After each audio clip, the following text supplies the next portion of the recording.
Ladies and gentlemen, welcome to the 2022 Western BCA Championship here at the Chinook Winds Casino and Resort over here in fabulous Lincoln City, Oregon. This is Boombox and Tom sitting in here with Bad Boys TV. This stream is brought to you by Diamond Billiard Products, Lippman Lights, Ox Billiards, OB Custom Cues, Legends Billiards Room, Savage Billiard Apparel, Side Pocket over there in Eugene, Oregon, Rose City Billiard Club, Rackham Billiards in Medford, CSI, Players Sports Bar and Grill, Players Club Limited, the Western BCA itself putting on this whole event. Huge thanks to them. Railbirds Productions and CheapCues.com.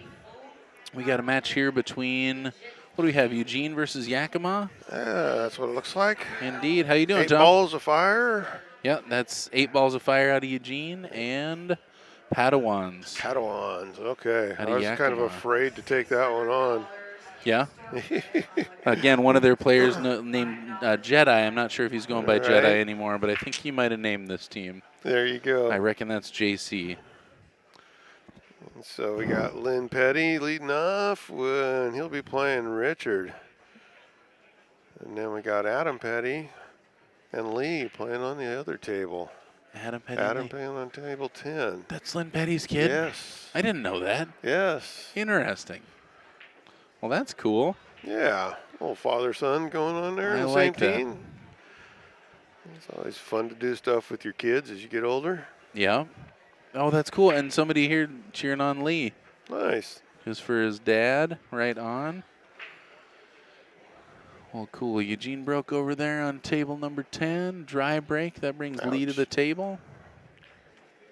Yep. Give a little shot of them while we're getting ready to rack over here for Lynn. There you go. Again, that's Lee at the table here. Stripes look like a little bit of a problem, but not too bad. They're at least all in their own little group. Mm-hmm. Choosing the solids to take off there. That's a tough rack over there. Yeah. Lee, Good work. Player that's been here for a long time. I've been seeing him play for years. Hits the ball real well. And here we go. Table number 9 to break. That's Lynn Petty. He's using a magic rack. Yeah.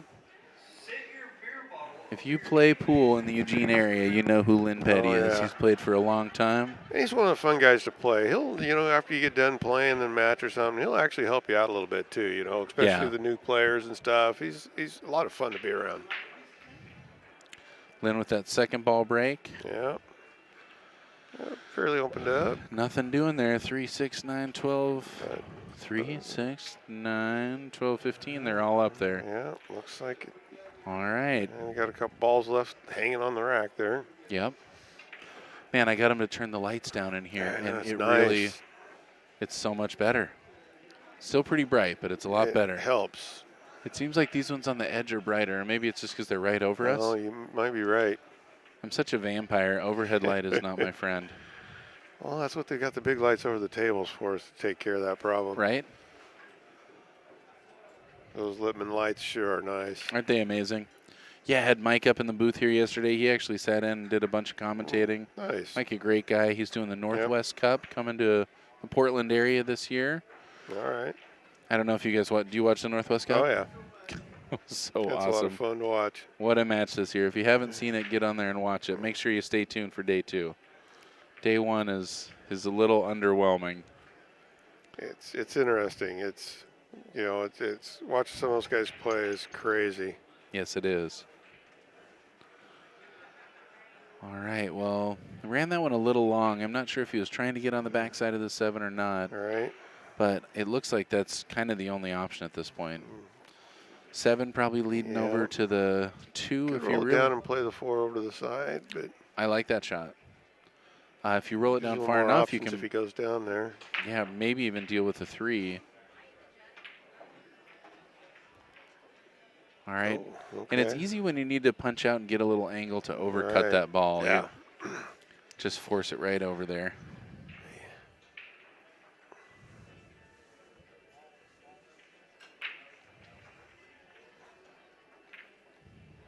He might have been able to see the 3 on that, but it's not his problem now. Yeah, pretty tough.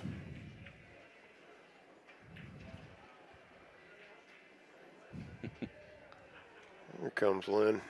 Coming up the table now. Yeah, Lynn definitely takes his time. Playing with a new carbon fiber shaft there. Did I hear you caused him to go get it? He made a joke about that. I think he wanted one way or the other, but that was his joke. He usually doesn't take much influence when we want to buy something. No. We got to blame somebody though. He's always got that fancy case. I remember a long time ago. I was like, Lynn, let me check your case out, and he just said, no. It is a neat one. It's kind of like Dan Louis, he's got a really neat case. Just beautiful. All hard side. Yeah. Yeah, those things are pretty awesome. All right, Lynn playing a nice little safe there. Playing it smart. When Lynn plays smart and when he just kind of lets the rack reveal itself, he's a really tough player to beat. Yeah. Lynn's beat me out of a couple big events. Yeah, when he is in the mood, he shoots really well. Yeah. All right, kicking over at that 4-ball is what he's looking at.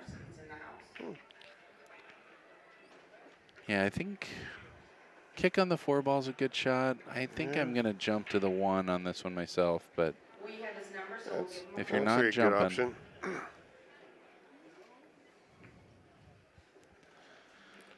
The kick to the 4 just doesn't lead to a whole lot, It seems like you might get caught back up in traffic there if you hit it well. Yeah.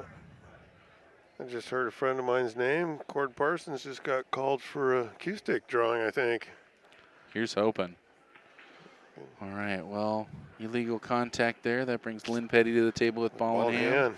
And he's going to need it, man. He's got a couple problems to deal with here. It's a lot better when you only have 2 balls tied up together instead of having 3. Makes it a little harder. Yeah, I don't think Lynn's going to like the sights of this. All right. I was thinking about that too. I think he might be playing this off the 2-ball, or he may just be calling safe. Trying to open up the 8 a little bit. I like that because it pushes the 2 and 3 into a problem area. I don't think he got a rail. And he did, yeah. Yep. He's kind of asking if that was a foul indeed. Yep, ball in hand. Giving it back. That happened to me a couple times also. When you're playing into multiple balls, you really don't take into account how much force is taken away when you strike that ball. Right. I learned something not too long ago. I mean, it's something that I'm sure everybody probably knows, but center to edge hit should send your cue ball and object ball equidistant away from the contact point. Right. And when I learned that, I was like, wow, that makes way too much sense. Yeah. And I can't believe I didn't know that for all this time. That energy transferring from when you got the same weighted objects. Yep. Rich, thanks so much for all that love in the chat room. Everybody out there, hit that like button, hit that subscribe button. We'll be bringing you live pool all week long. We've been here for a week or so, and we're here through Sunday. We're on to just teams at this point, but it's going to be fun. Early on right now in teams, the Platinum teams just started today. Gold, silver, bronze started yesterday. Yep. And we're getting rolling. It's a full room out there. So if you're anywhere in the Lincoln City area, come on down and check us out. Like I said, we're here all week. Something to see, upstairs in a building, and there's 74 pool tables set up here. Pretty cool. It is. Well, I'm already falling down on the job. It looks like I missed the score for game number 1 over there on table 10. Man. We can wait do though. I have to go take a drive? You don't have to. I can go do it for sure. I can go take a walk. I'm closer. All right, if you don't mind, that's awesome. Taking a swing at that 4-ball. Not quite getting there. I think he did that with ball in hand. I'm not really sure what he was trying to do there. But boy, yeah, this table is ugly. They've got, almost every ball on the table within reach of that rail. I think Lynn's probably going to play off the 9 behind that 10 ball. I think that's the shot. Padawans got it. All right, 1-0 Padawans.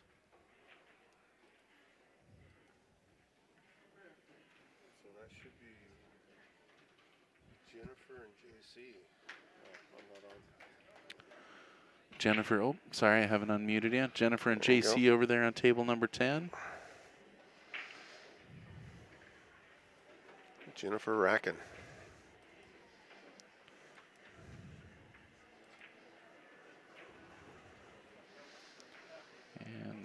go.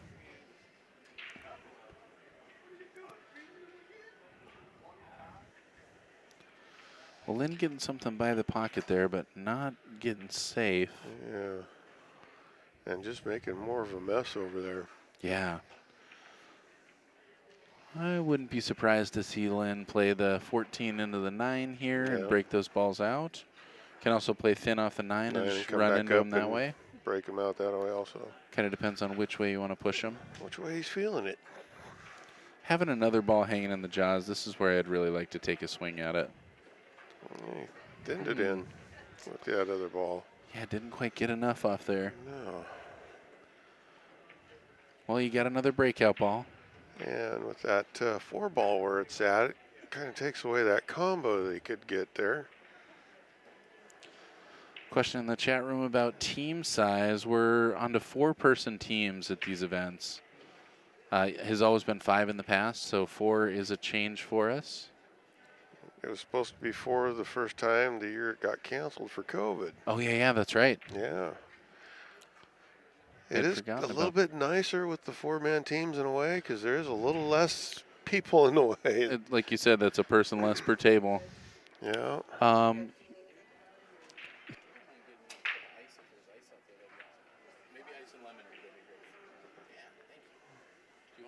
Yeah, I've got water.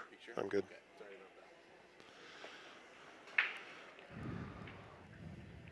Yeah, I like the smaller teams. I like 9-ball for that reason also, is the smaller teams. Unfortunately, in 9-ball, though, you end up playing on 1 table. Isn't that right? A lot of places will. Yeah. Yeah. So it still takes the same amount of time or just a touch longer than it does on an 8-ball night. But yeah. Even leagues went to the 4-man teams during the league time. As the first year, they were still 5, so you're going to have to figure out which 4 we're going to be playing. Yeah, and that's rough. You're right. But now everybody's starting to transition since regionals are going to be that way. Yeah, it's interesting. I've also heard that a bunch of leagues are playing with coaching available. And I saw that come in. Somebody called a coach to the table, and the guy's like, can't call a coach in this. And he's That's like, APA, what do you right? mean? No, BCA leagues are doing it now. I mean, that is APA for sure. Right. But I know my friend Tyrell's league in Portland is doing it. I'm like, man, why would you do that to your players? It just seems like it would really confuse the issue for people, especially newer players. Right. And you kind of end up relying on that as a crutch, and you show up to a big event, it's hard enough. Right. Okay, so they just allowed it their league nights only. Yeah, yeah.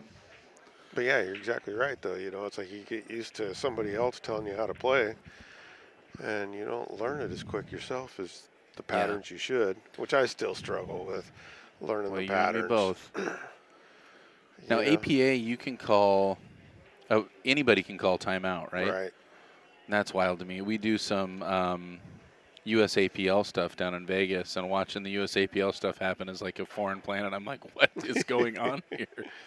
That guy just jumped off the bench and went and said something to him. Well, and then their league nights on APA, I haven't played it, but they play more like races and stuff between the teams, too, instead of like we play just each individual player during the night.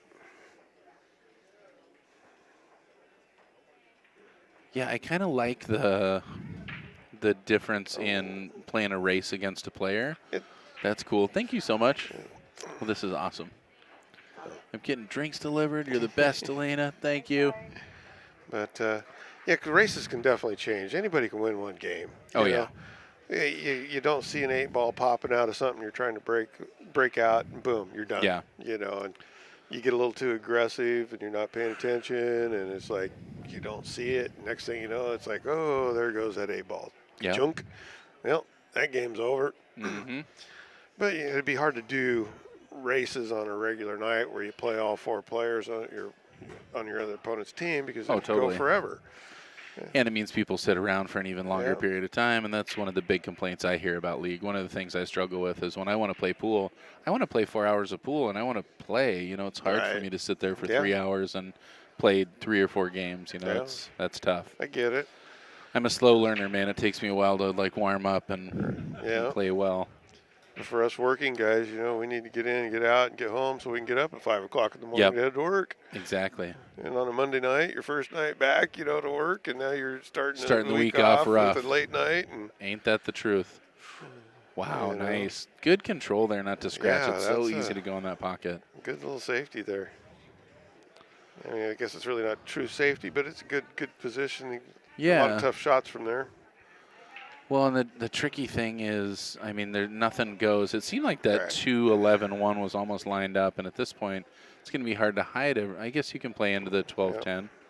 That's what he's going to There's do. a good shot. Just play it down there, and he doesn't really have much to shoot at. I think you can see that one to thin it, probably back into the pile a little bit. Yeah. See who gets brave and works on knocking that apart first. Yeah, it doesn't seem like you can see the left or the top side of the one ball to be able to try and make the 11. That's the only thing I could see working from there. Get out of his way. Yeah, I'd like to eliminate that ball hanging in the jaws for Lynn, if at all possible. Yeah. And you don't want to hit that too hard and push that 11 out to the rail. Yeah. Because that opens up the whole table for Lynn at that point in time. Well, that one got closer to being in a great spot. I think it goes in the corner. It clears now. Yeah, I want to clip it off the 11, but that's real dangerous from that distance. Yeah, you'd almost need to be up above it to where you could have the cue ball come in and to push it through. Yep, I like that. Over on table number 10 is Bob Red at the table right now. Bob's a player that I will be eternally grateful to. Bob is the reason that we have diamonds in Eugene. The first private diamond tables were purchased from a place. Brandon Crum is somebody I always have to be grateful to also, because he found them, and Bob was trucking at the time, and Bob's like, well, that's right on my trucking line, so he literally just threw them on the back of the semi, brought them up for us. No kidding, that's awesome. It was pretty awesome. And we've had a pool room ever since. A pool room was born. The stable, right? The table stable, yeah. Table stable. Yeah. That's a mind from the mind of Joel Peck there. He gets all the credit for table stable. I haven't ever played in there. One of these days I got to get down there and play with you guys. Yeah, you got to make it in for sure. We host some tournaments over there, and we do cheap round robins all the time. And man, it's a 6-person round robin. You get to play 5 matches. It's $20, and they're a lot of fun. Quite reasonable. Yeah.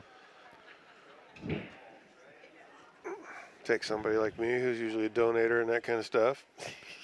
Oh, man, it can always go one way or the other. It can. We had a round robin recently that ended up in a 3-way tie, and I made this bank shot. I mean, I left myself a terrible leave, so I had to make a bank shot, but I drilled this bank shot to get first instead of getting third of the 3-way tie, which was pretty wild.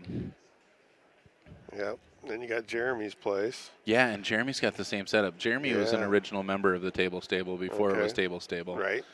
It was actually his shop that we moved stuff into. Jeremy used to have a little screen printing business with a couple tables in there. Oh. I wonder. I don't think he hit a rail there. No, and he got the 8 first. Anyways, yeah. 2 fouls. Double You're correct. Foul. He's on 2. Yeah, and Jeremy found that house with that nice shop in it that guy had in it. The full. Have you been there? Oh yeah, I've played there a few times. Yeah, it's a great spot. It's awesome. Neat little setup. Yep, he was talking about moving for a minute, and I was like, "Well, you let me know if you're interested in moving, because that's the dream." Right. Perfect out there. I've got a shop big enough, but I still got race cars in it. Yeah. Man, well, you're talking about changing up priorities, right? You never know. You do all the work on the race cars yourself? Yeah, most of it. What's the name of your team? Yak Motorsports is what we go by. Cool. My youngest son, who's really he's our best driver. Mm-hmm. All 3 of us have championships. I've got a couple. My oldest son's got a championship. My youngest one, he's got like 8, 9 championships. Wow. He's a phenom behind a wheel, but he's gotten frustrated, and he just doesn't really feel like driving much anymore. Really? Yeah. Huh. And he's won every big race you can win in the street stocks, pretty much in the state of Oregon. And I'll be darned. He won a race in what we call our rat rod. We bought this old Camaro. It was one of our first race cars that we bought. Ooh, another foul there. Well, and I guess I don't understand the point of that. It looks like that 11 caroms off the 1. Yeah. And I know that Lynn, I mean, if I were Lynn, I'd be playing the 13 into the 2 to make that 11 to break it out. Okay. And it looks like Lynn is just trying to create a break ball here Right. and play maybe safe behind the 12. He's just pushing it down table. He's going to let him see the But- 2 ball. But if I were the opponent, I would definitely be making Lynn's balls right now. Right. Take away his those. opportunity. Go ahead and foul it anyway. Yeah. You're going to keep fouling. His balls are hidden. You can make his ball at any time, and as soon as you get rid of that 12 Right. ball, as soon as you get rid of the other ball, not the 13, the 14, then you can start playing safe. Then you can. And since he's given him ball in hand the last 2 times, he might as well take some of his Yeah. balls away that he's using to. Looks like that's what he's going to do here. Yep. Is he going to get a twofer? No. Well, that would be a very smart shot if he Yeah, pulled it would've been off, for cool. sure, yeah. If I were Lynn, I really like trying to play something where I can get that cue ball. Is he playing rail first here? Looking like it. Oh, he stuck it He in. just buried I wonder another if he ball. stuck it deeper in there and he won it. That's tough action. All right, and he's going to make his other ball here. How's things going on table 2 over there? Did they just finish one? Oh, shoot, they did. Look at that. I'm going to have to go take another trip, aren't I? Gosh darn it, I'm sorry. That's all right. Maybe I can catch him here. Oh, there you go. Sir? Oh, I missed him. I tried. Darn it. I'll run down there. Thank you, I'm sorry. Yep, that's good. Falling down on the job here. All right, Lynn Petty here. Opening things up. No ball in hand given. All right, bump that 1 back. What's that? Another one for the Padawans. All right. The Padawan learners taking a 2-0 lead.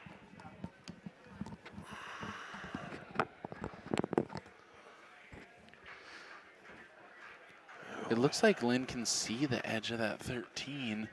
Can he? Never mind. He's got Maybe not. Yeah, he's got the 12 ball down at the other end, though. Mhm. Is he just looking how to get some shape to where he can play that out? Well, and the tricky thing is here, even if you make the 12, you're not guaranteed shape. And Okay. from the 13 to the 11 is tough. I Oh, like what he's right. looking at here. He's looking at rail first on the 13, Uh-huh. and I think that's smart. Okay. That's going to leave you, if you make it, you make it. You're going to nudge the 11 also when you do, and you still got your bailout ball with the 12. I think that's a smart shot if you can get Okay. there. So you're looking at throwing some ride on it and Yeah. going in there and coming back and tapping it. And you got to hit it hard enough to make sure you push the 11 to the rail, though. Yep. That shot gets me out of, oh, okay. Oh, just going to do it deliberate there. What's going on over here? Yep, doing another deliberate foul. What I don't like about that is, yeah, he's going to reclaim this pocket now. So make the 13 with the 2 Yep. and leave the 2 in the way of the 11.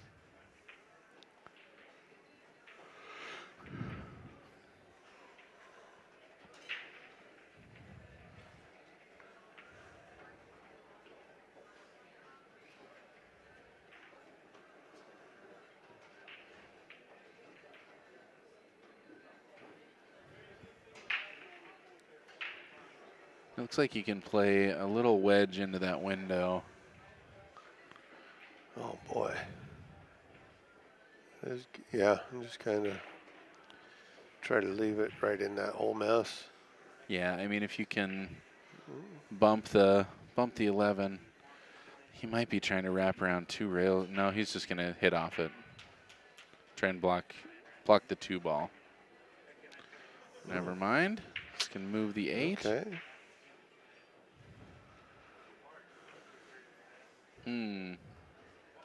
Interesting. Because I think he was hoping the 8 wouldn't go past the 12. Yeah. But again, this is not a gimme. You really got to make Not sure on this these tables. breakout goes right.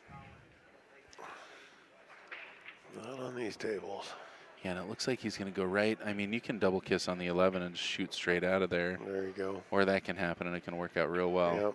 So kissed off the 11, leaves himself a shot on the 1. Still want to stay to the right side of that 8 ball because he's only got a part of a pocket over there.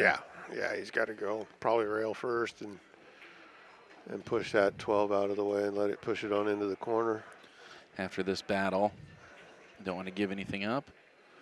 All right, Padawan's over there shooting the 8 ball. He's tree-topped on the 7, but shooting an 8 to try and take down game number 3.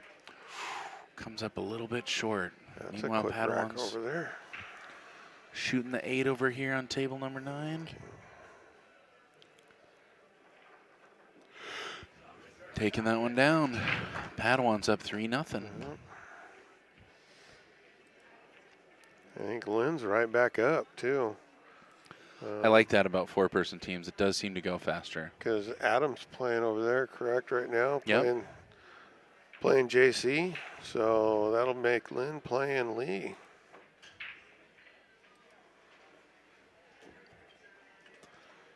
And let's see if we can get a picture of that. Second shot here on the 8 ball there for Padawans, trying to take a 4-0 lead. Got a Up nice 4-0. lead on that. Yeah, beautiful.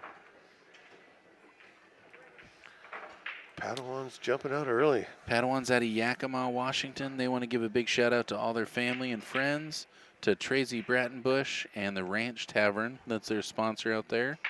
So big shout out to them.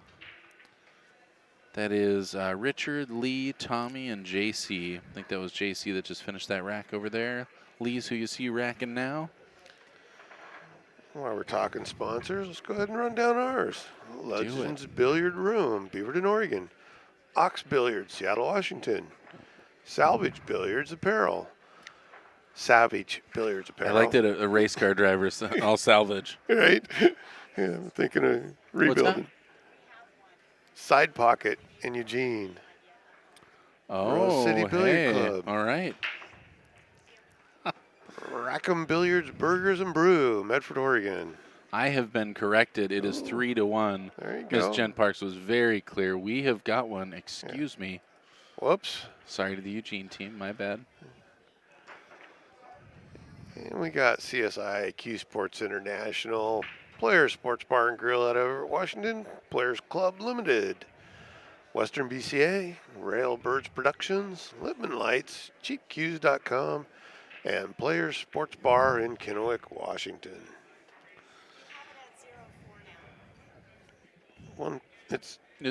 We got it. Thanks for letting us know. Yeah. And here we go. Yeah. This is Lynn Petty up again. And we got Claire over here wanting to take our smiling faces.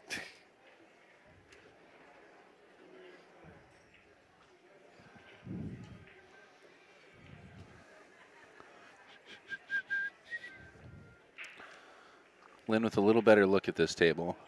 It's a lot better looking table. Mm-hmm. I don't see anything really too much trouble there on this one. Yep. Yeah, Rich in the chat room saying finally an open table. Exactly. Yeah. 8 ball just feels that way. Man, somebody asked me to play a set last night. I was leaving. I was exhausted. I might have had a drink or two. And somebody's like, do you want to play? And I was like, I got to go. And he's like, come on, one set of 10 ball. And I was like, oh, yeah, I'll totally play 10 ball. Yeah, what's that set in the hole? Mm-hmm. Those are easy to do here. Yes, they are. All right, Lynn rattling that one. That's going to bring Lee back up to the table. Well, I've actually heard that, some of the top pros even prefer like a 9-foot table because the break, they open up so much more. Oh, I mean, bar box 8 ball, 9-foot 8 ball to me isn't even a game. Really? Bar box 8 ball is a very, very hard game. I feel like rotation is a 9-foot game. But 8 ball, I mean, it's so much more difficult. If you're not playing Chinese 8 ball, then 8 ball on a bar box is a way better game. Nice. Yeah, get up here. Claire finally got her camera taped up so she's not flashing the players. Cardboard, really? Yeah. It made it worse? Wow. It worked like a diffuser. Yep, that makes sense. Yeah, so one of the official photographers was breaking the rules there. Yep, it was. Well, she didn't realize because there's no flash. It's just one of those little, sensor lights. Yep. Blink, blink, blink. Yep. Oh, nice cut shot. Very nice shot. Ball. Somebody asking out there, does anyone still play on 7-footers? That's one of the counterintuitive things is the majority of the competition, amateur competition out there played is on 7-foot tables. Yes. And that's, I mean, we're looking out at a room of 74 tables, and if these were 74 9-footers, we would need a lot bigger room. Oh, boy. Might need a bigger floor, too. Yeah, totally. Yeah, the weight as well. When they bring the 9-footers in here, like for the APA event, when they used to have the pros, an entire row of 18 tables, they would only have nine tables there. So it takes up a huge footprint. And the fact is, a lot of players out there just don't play 9-foot pool, so it's hard for them to be as successful and enjoy themselves playing 9-foot pool. Yeah, that extra 2 feet seems like a mile. Oh, yeah. I play on the 9-footer a decent amount, and I feel it when I go play on a snooker table. I'll play on the 12-footer, and I'm just like, how do you do this? But, yeah, going back to a 9-footer, it feels pretty good. Right. All right, Lynn with ball in hand again. Nice. Should see what he can do with it. What happened? I turned away for a second. This table was looking great a minute ago. I know, right? Well, for stripes, it still is. Yeah. Yeah, I like this. So 12, 10, 15. Yeah, I think he'll go from the 10 to the 15. Okay, makes sense. I Roll like it over using towards this the right rail side and as my key ball. come back out.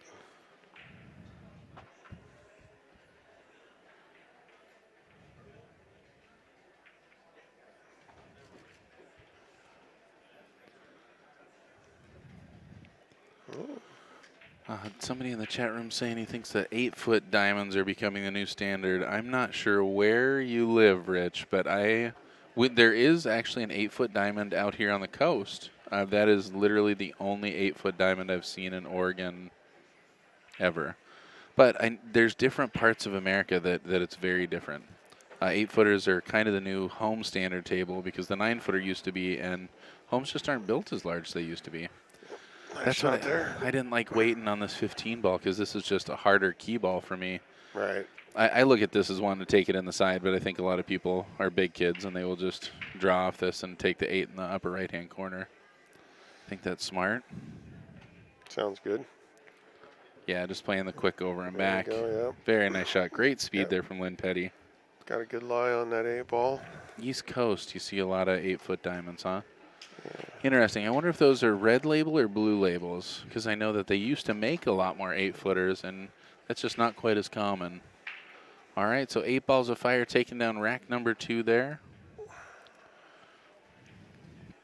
3-2. So I think that's going to be bringing up Jen.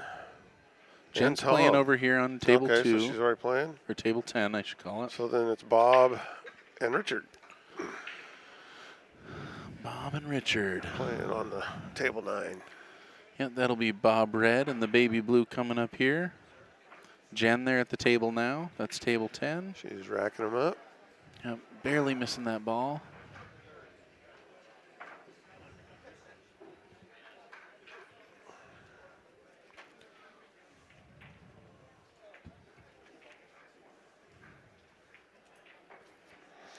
All right, balls are racked. I'm going back to the stable camera. There you go.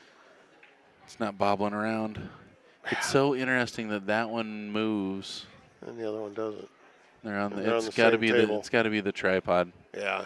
Definitely Or the self-balancing system. I don't know if you felt it, but the floor wobbles here. Oh, Somebody was yeah. talking about that they got sick every time they were out here, and eventually they realized it was motion sickness from the floor moving. Like you were saying, if we had a bunch of 9-footers in here, you might need a different floor. I mean, that amount of weight would change things significantly. If you've ever moved a 9-foot pool table, especially a single-piece slate 9-foot pool table, man. it's Needs some help. yep. If you're ever taking a cruise, you get used to the motion, and when you come back on land, you're still moving. It's really weird. Oh, yeah. I've never taken a cruise in all my life. Did you ever take one with one of the self-leveling pool tables? No. That would be interesting. Yeah. I hear they don't work great. I would assume not. It's a cool idea. Yeah, but it'd be hard for it to react that quick. Yeah. Bob Red here at the table. Yeah, starting off, taking the little ones there. I think he either wanted more or less of that. Kind of ended up in no man's land. Probably going to cut the 5 ball at this point. Yeah, a little more, and he could have rolled down to play that one of those 2 or 7 ball down there. This might be kind of close. They may be asking for a ref on this hit. Oh, I think it's going to be clear. It's got a little should be more good. distance between the balls than you'd think.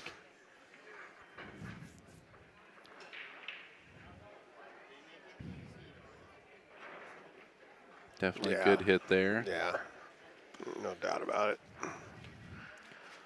Tie goes to the runner on any of those two. Funny, some of the lower level players a lot of times will call for refs a lot quicker than the more experienced players because they know, they look at it. Yeah. You can tell. I was bringing up at Derby City Classic. It's played on 2 different rooms or 2 different levels, a whole bunch of rooms. I mean, it's a maze playing there. And for the entire event, they have 2 referees. Wow. We have 8 referees on at a time here. And Derby City's a lot larger event also. So it's interesting that you get to those upper level even when they're playing for a lot of money. You don't get away with not having integrity and making bad calls for long. Yeah, you won't stay around very long if you catches up with you quick. It does. People just won't play you, or they call the ref for every shot. Yeah. Oh yeah, there's a player out there. A lot of players know Hennessy, and there was one of the 2 referees pretty much pinned to Hennessy through the one pocket event, and it's just wild that they allow one player to manipulate an entire event like that. Yeah, some people they try to psych people by doing it. He's such a terrific player, though. It's hard to imagine not allowing him to be involved, but he's just such an impossible human that it's hard to imagine him being involved.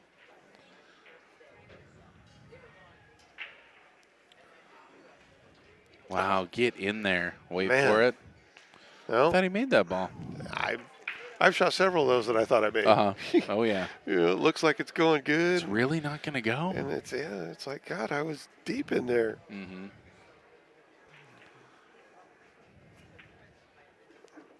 It's amazing how deep it can go and still just rattle. Yeah. We're just talking about the diamond tables out there. Yeah, the smart tables just mean they have the eye in them, and doesn't have anything to do with the size. There's 7-foot, 8-foot, and 9-foot smart tables. Yeah, and we know about the little laser eye identifying the cue ball. Yeah, Lynn Petty over there cheering on his teammate. Yeah, they got a little battery pack in them. Yeah. That powers up that eye. Mm-hmm. I noticed there's a couple tables that they're using red circles on it, and they're too dense and they don't get picked up by that eye, and they always drop out the bottom end. Yeah, we're for those of you that don't know out there, we're playing with the Durhamith pool balls, and we are onto the new diamond cue ball. It's that blue diamond, and for my money, it's the best cue ball on the market right now. I love it. So excited to make that transition, but you're seeing a lot of red circle because I think a lot of people are pocketing those cue balls, which is unfortunate to see. Oh, I didn't think about that. But yeah. I've only seen it on, I think, 2 tables. But and one of them's right up by the front desk. It was funny. We were told that it was definitely going to be those cue balls, definitely this set of balls, and Joel walks in, and the first thing he does is goes and grabs a red circle. He was just like, what? Where'd this come from? Yeah. Yeah, it's just a few of them out there. For the most part, it's all the blue diamond. Yeah. Oh, there you go. Wow, I wonder if he called that or just called safe. He called it. Yeah, now he doesn't like his bummed leave, he did, though. yeah. Ouch. It's looks like Padawan's got that one. You make a great shot like that, and you end up hooked. No good shot goes unpunished, that's for sure. This game can be brutal sometimes. Oh, yeah. Yeah, I saw a bunch of those happen. Kick through traffic, and all of a sudden you find a way to scratch.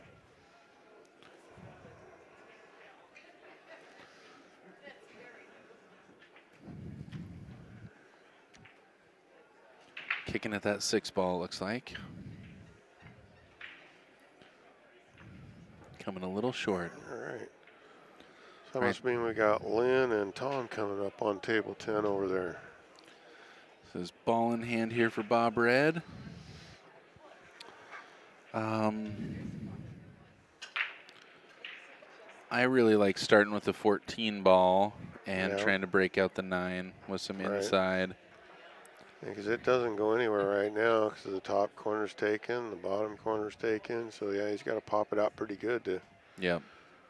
play it either up, get it up far enough where he can play it in the side pocket maybe, or pop Yeah. it off the rail and get it over the other side of the table. Yeah, I like that. The only problem with that is, yeah, breaking the 9 into this area. 4 balls blocked or blocks the pocket over there. But should be good. I don't really see any other way. I mean, you could play the 9 and roll down to try and play the 14 next, but it's a lot harder to gauge that speed. Does he? He does have ball in hand, right? That's what I thought. Yeah. I thought he was stripes, too. Me too. That must be my mistake. Obviously. Because nobody's jumping up with a foul at this time, so. And that would make sense why he didn't have ball in hand, because he was trying to hit stripes, which he did. Yeah. Oh, that's right. He was. He did. He rolled the stripe in on top of we're his. back, ladies and gentlemen. Yes. I can thank myself for that one. Sorry to everybody out there. And he hooked himself. Mm-hmm. Yeah. We've seen that small one fall first, and off you go. Yeah. I want to knock the 4 by the pocket here, but I don't want to make it. Oh, okay. I'd rather leave a long one. See, I kind of overcut that 4 into the bottom side rail, roll down to the head of the table. Yeah, because you could play the 2 here, but you can't get on the 7. You're going to pop clear across the table, or I don't even know if he can play the 2 here. it might be too tight. Yep. The 9 might be out far enough where he can't get him behind it. And he can try and run around. I think Probably I have a seen him call line. safe there. Just don't make it. I can see so many players continuing to make nice shots. Okay, there you go. To make that ball. Bob's a smart player. I played with Bob before, and he definitely has good 8-ball strategy. Yeah. Hits the ball solid. And another player that finds very, very little time to play and just always hits the ball good. Nice.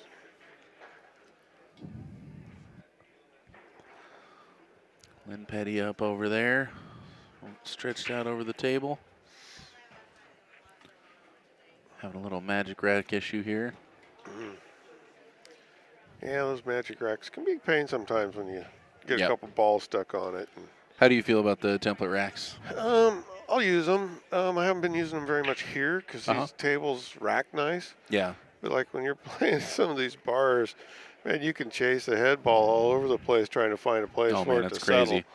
You know, the spots are so wore out. People have pounded the ball so many times in so many different places. Yeah. You just can't get a rack to hold. So you about have to use a template when you're out and about. Yeah. I was down in Vegas, and there's a couple different events going on, and one of the events doesn't play on diamond tables. I won't say what they do play on, but they were new tables, and they're sitting there trying to get the spot, and I was watching them rack, pull everything but the head ball, and bash the head ball into the spot on brand new tables. And it just blew my mind. I was like, that's what you try to avoid on your slate the entire time, and to intentionally dent your slate. Yeah. It's like, don't do it. Yeah. Yeah, it seems kind of crazy, doesn't it? Mm-hmm. Rich, I totally agree. Stealing cue balls is completely deplorable, and hopefully it'll catch up with them at some point. Right. They're not that expensive. Go out buy your own. Yeah. Well, that's the hard thing, though, is that these are the standard for competition right now, and you can't buy them. Oh. So Diamond's production is backed up. Still catching up. Yep. I got an opportunity to play Efren down at Derby, and I picked the cue ball up off the table because they were selling Diamond cue balls at that point, and had him sign the cue ball I played him with. Wow, look at that cut. Bob Red, man, nice shot. Beautiful shot. He's going to have to pull another one out here to get out. Yeah, he play that 4 in the corner and travel it down and maybe catch that 9 to hold the cue ball for him. I think he can break this out with, a little inside also. Okay. Come to that side rail and back over. Yeah. You don't want to get behind the 7 ball. Or the 9. Or the 9, yeah. think he will go for it. He might just be coming one rail straight back, Yeah. too. Oh, no. Well, this he could ended work up on out the wrong for him. side of it. Man, Yeah. works out just fine. Sometimes, Yep. Thank you for standing up and fighting. Lynn just got in a jousting match with himself. Oh. Took a swing at that ball, and he nailed it. Ball went in, and for no shortage of body motion. All right, looks like, barely undercut that ball.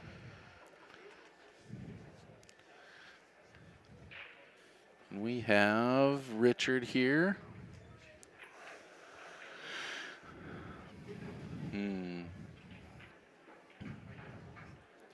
Richard looking at a bank here. Yeah. I like. Oh, Oh he cut no! it. Looking at cutting it. Wow. Oh. I think he got that ball. What a shot, man! Yeah. Beautiful. It was a great shot.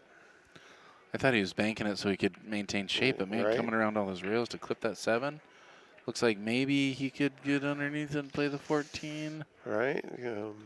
Definitely changes the game dynamic, though. At this point, the 7 no longer safe like it was before. Looks like he's playing with some inside here, probably trying to contact the 7 ball. Ooh, didn't want that hit. No. Miss that 8 ball and get over there by that corner pocket. He Yeah, might have been able to even kick it at that point. If he could have got over that bottom rail, he might be enough room to have gotten through there. The nice thing is that 4 is buried pretty deep in that pocket. Oh, boy. Yeah, and they're that deep on these tables. Trying to go rail first can get you in trouble. Oh, yes, it can. Looks like he is going to kick it. Probably try and kick past that 7 ball. Maybe just try and kick and marry it under the 7. Just tap it in there See for if nice he little calls safety. anything. Yeah, he's calling that pocket.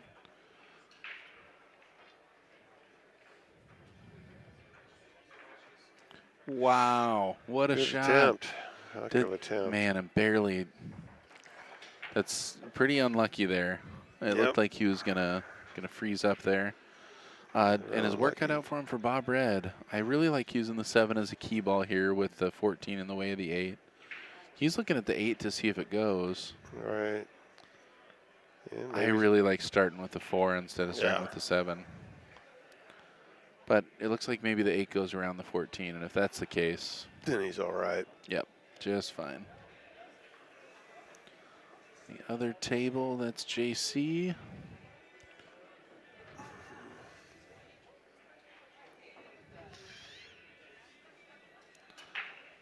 Let's see what Bob has in mind here.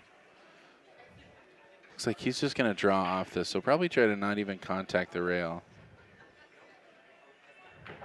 Yep. Nice shot. Very nice. Beautiful Good control. line on that 8 ball. Get close enough, but yeah, you're not going to be stretched out too far. Yep.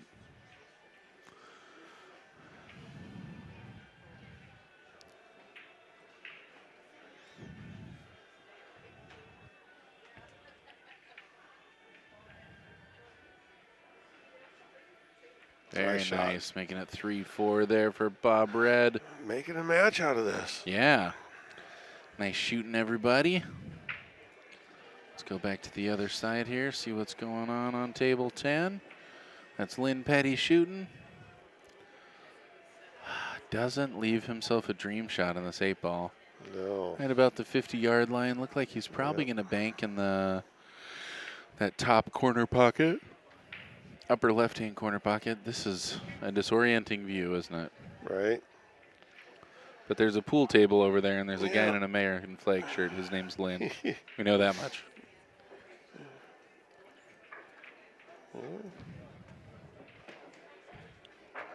You never know with him what he's going to pull up. I know. It's amazing. Okay, he's called that pocket over there. Yeah, kind of got to bank that ball.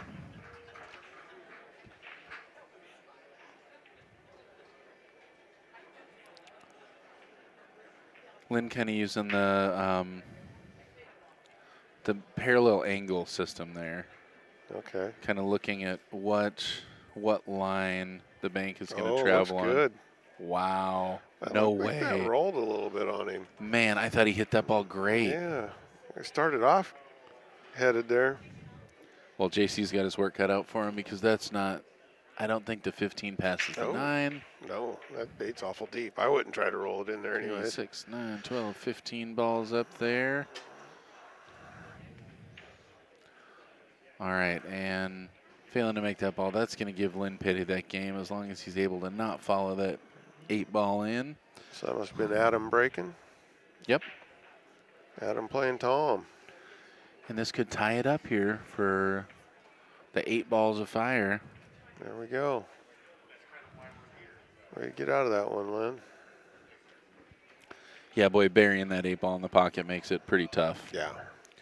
Just no zero margin for error, even though most of the time when you're playing there is zero margin for error.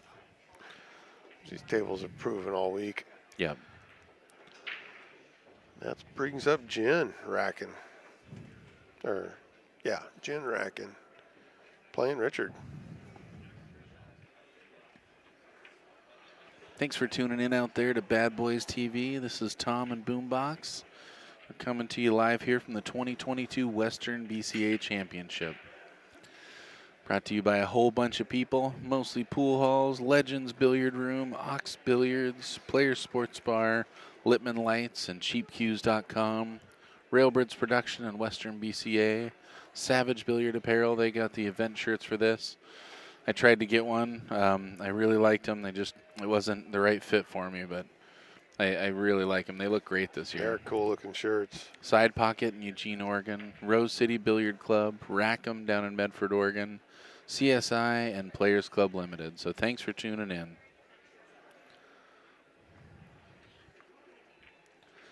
All right, this is in gray. Tommy here, right? And You just said I should have been it paying was attention. Jen and Adam and Richard. Over on that Jen. table? Got it.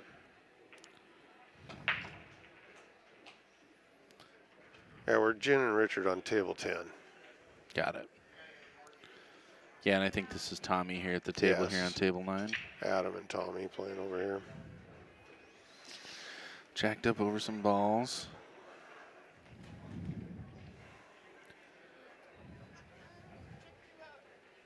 How you doing?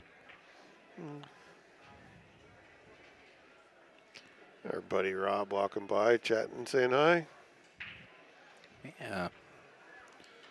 Rob out of the Lane County area also, right? Lynn County, yeah, he plays Lynn out County. of Albany and Okay. Corvallis area and stuff. Do you guys get to play with Matt Horner very much? You know, I haven't seen Matt around much lately. There for a while, we were seeing him. He was coming to our little Brownsville tournament every now and then and play. And What night do you guys have a Brownsville tournament? on Wednesday nights. Wednesdays. Wednesday starts at 7:30. Cool. What's the format? It's just bar rules, 8-ball. Single games, best Single of 3. games. And now just one game, double elimination. Bar pays in $2 per head. And you said the entry is 5? Yeah, I think they actually went up to $5. It used to be 4. And then they have an 8-ball kitty usually. Cool. Which I think they're doing $5 entry, and they put $1 of that towards the 8-ball kitty. And that's if somebody breaks an 8-ball. Breaks an 8-ball. Huh. 8-ball tavern rules. It's a win. Yeah. Well, shoot, I'd be second ball breaking all day. You have to head ball break. You have to head ball break. Head ball break. Huh. Well, I've never heard of such a thing in 8-ball bar rules. Yeah, I guess if there's an 8-ball pot. That's their rule. I've got a couple of them. And how many players do you usually get? Oh, here lately, 8 to 12. There for a while, we were up to like 16. Cool. How many spots do you pay? Usually, we do a quarter scratch. So they pay 1, 2, 3, and then fourth place is quarters. Okay. And if there's over 16 players, they'll do 4 places and fifth gets quarters. Okay. So 25% of the field. Yeah. And you remember Rick Copeland? Yeah. He was coming in there here just recently playing quite a bit. No way. Ricky Copeland was coming in there? He still can shoot. I play with his. I see his brother every now and then. I was going up to Dan's place and playing up there on his crown, playing some 9-ball with him here a couple of years ago. Dan's great. I like him. He's a nice guy. Yeah. He's married to a friend of mine from high school. I'll be darned. Yeah. Yeah, Dan was coming down with Matt actually every now and then. I was trying to get some more one pocket action out of those guys. And Matt's a great guy too. Oh, he's awesome. It's really kind of bummed he wasn't here this week to kind of visit with him a little bit. I always like hanging out a little bit with him. And he is one of the funniest people I've ever spent time with, and just a terrific shooter, man. Yeah, it's amazing how quick his game came in. Yeah. But I think he got hurt or something, and so he was off work for a while, and he just went and started playing pool. He took some lessons, I think, from Rick, and then he just took over from there and just started really playing the game and learning it. And he's a brilliant player. Mr. Dwayne Payne, the man, the myth, the legend, the Payne, right there. He can be sometimes, huh? Yeah. But Matt's fun to hang around with too. Yeah, he is. Yeah, one of the first times out here, actually, Matt and Rick Copeland ended up staying with us, and we still joke about that today. Copeland is like just hilarious. Chris Robbins saying Copeland's been coming down to Eugene recently too. What are you talking? How do we not see Ricky Copeland? Well, I want to play that dude. I was talking to Rick about the table stable, and telling him who to get a hold of to see about getting down there and playing. That's awesome. Well, if you see him and he wants to play, please let him know. I'd love to have him come down. I've got your number now. I can give it to him. Yeah, that'd be great. Yeah, he's starting to play a lot more. Wow, nice shot. Yeah, great shot there. I used to manage a bar called Lucky's in Eugene, and Lucky's has a pretty rich pool history. And the 100-year anniversary, it's been open since 1911, and Ricky Copeland and another player came down, took that tournament down. But I was up on Rick. I think it was a race to 3 or 4, and I was up like 2-0, and I was feeling pretty good. And I said something to him that pissed him off, and I don't think I saw another ball. I mean, Rick's just got a gear that's... And he's interesting how he shoots, because he just shoots standing up, and he's just so nonchalant looking. But, man, can he control that ball. Tell me about it. And he rockets it, too, a lot of the times. Hits the ball really hard. Yeah, and very he precise. Controls it, Yep. He puts it where he wants. He breaks stuff out that you're thinking, there's no way he's going to get to that. And then next thing you know, it's like, there goes the cue ball, and you're like, wow. Yep. Wow. Oh, man. I know. Probably pretty happy didn't get that breakout. He gave me a hint way back when I first started because my hands used to get all hot and sweaty. He says, go wash them with real hot water. Get them really good and hot in water, and that'll help stop your hands from sweating. Interesting. That makes sense. Yeah, it did. Rick's got some tricks, man. I tell you what. Ask him about his George Foreman grill sometime. he's got all kinds of tricks. Well, he's an interesting guy, and he can play pool. It's too bad he doesn't play over here more often, but... Yeah, I think they've played some teams over here, and their teams have usually done pretty well. Yep. I think Rick's one of those players that probably hasn't played a lot since Fargo came out. Yeah. And his Fargo is probably still pretty low, and I'll bet Rick will pick. Be in the Fargo system, is he? I don't know. I'll bet Rick will pick his time to come back if he comes back, though. Yeah. Well, he's starting to play a lot more, so maybe he's getting the bug again to really get back into it. Sounds like he's coming down and playing at the Kim Katzenberger's been throwing this tournament at a golf club lately, and apparently that's where he's been coming down and playing. I've been thinking about going there myself and playing. Ricky Copeland is 668. Oh, wow. So, yeah, so, I mean, he's got a good Fargo. He's in there, but he's got 258 games, so not so real they started robust. him high, probably, is what they did. And yeah, probably started him at 650. Because anybody that knows him knows he is a strong player. You can't take nothing away from him. Yes, he is. Oh, just missed that breakout. A couple more balls to do it. He's got to make something happen. Yeah, I think we're going to play 9-ball out of the golf course this year. Oh, you are? Yeah. Ray's got us hooked up. Awesome. That's great. I hear there's no lights above those tables. Oh. Well, you can't be any worse than playing on Sunnies. Yeah, you're probably right. You got one little spotlight above each table, and they're in the darkest part of the room. Pretty dark over there for sure. And that's where we're playing out of now. Oh, get it. No. Oh, wow, got right around it, man. twice. That's just right there unfortunate. at it. Well, and that's what you don't want to do here for either one of the Petties, given a ball in hand, 6 balls away from this out. I don't think that one ball goes anywhere. He's got to get a breakout somewhere.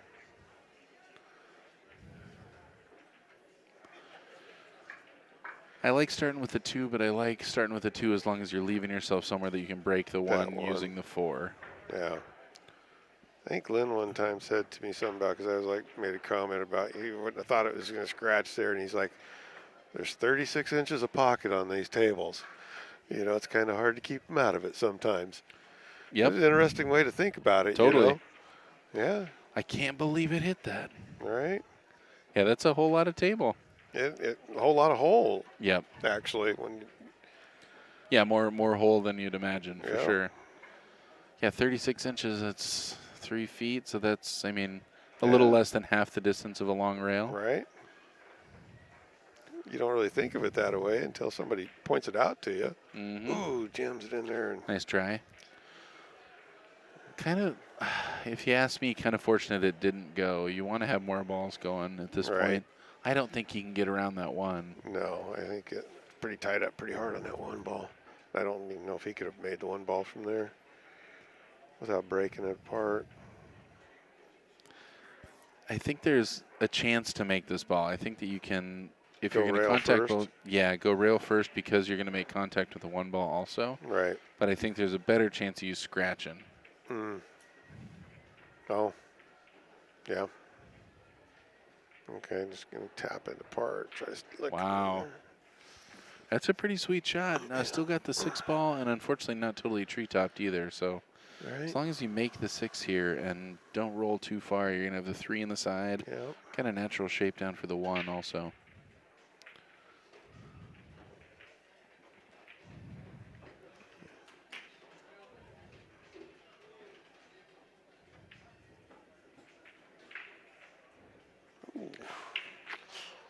Oh, That's man. going to hurt, I think. Yep.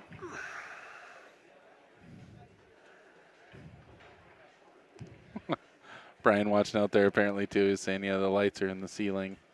Yeah. Yep. Well, he says it's worse than Sonny's. That's saying something. All right, so 8 in the side here. Meanwhile, Jen making short work of it. Yeah, somebody that's questioning the 36 inches of pockets. It's true. It's not quite 36 well, inches. each pocket's 4.5 inches, right? Yeah, there's only 6 of them though, so that math doesn't 9, quite. 9, and 9. 3 times 9. Oh, 27 inches. Sorry. Yep. Yeah. Off by 9. So we got a little. Yeah. A little math off there, but still the point is taken for sure. Still a lot of pocket there. It's a lot of pocket. And I think 4.5 to 4 1/4. The side pockets are wider than that. Yeah, I mean a lot of older tables, like you've said, 5-inch pockets, and 5 times 6 is 30. So getting closer there. Yeah.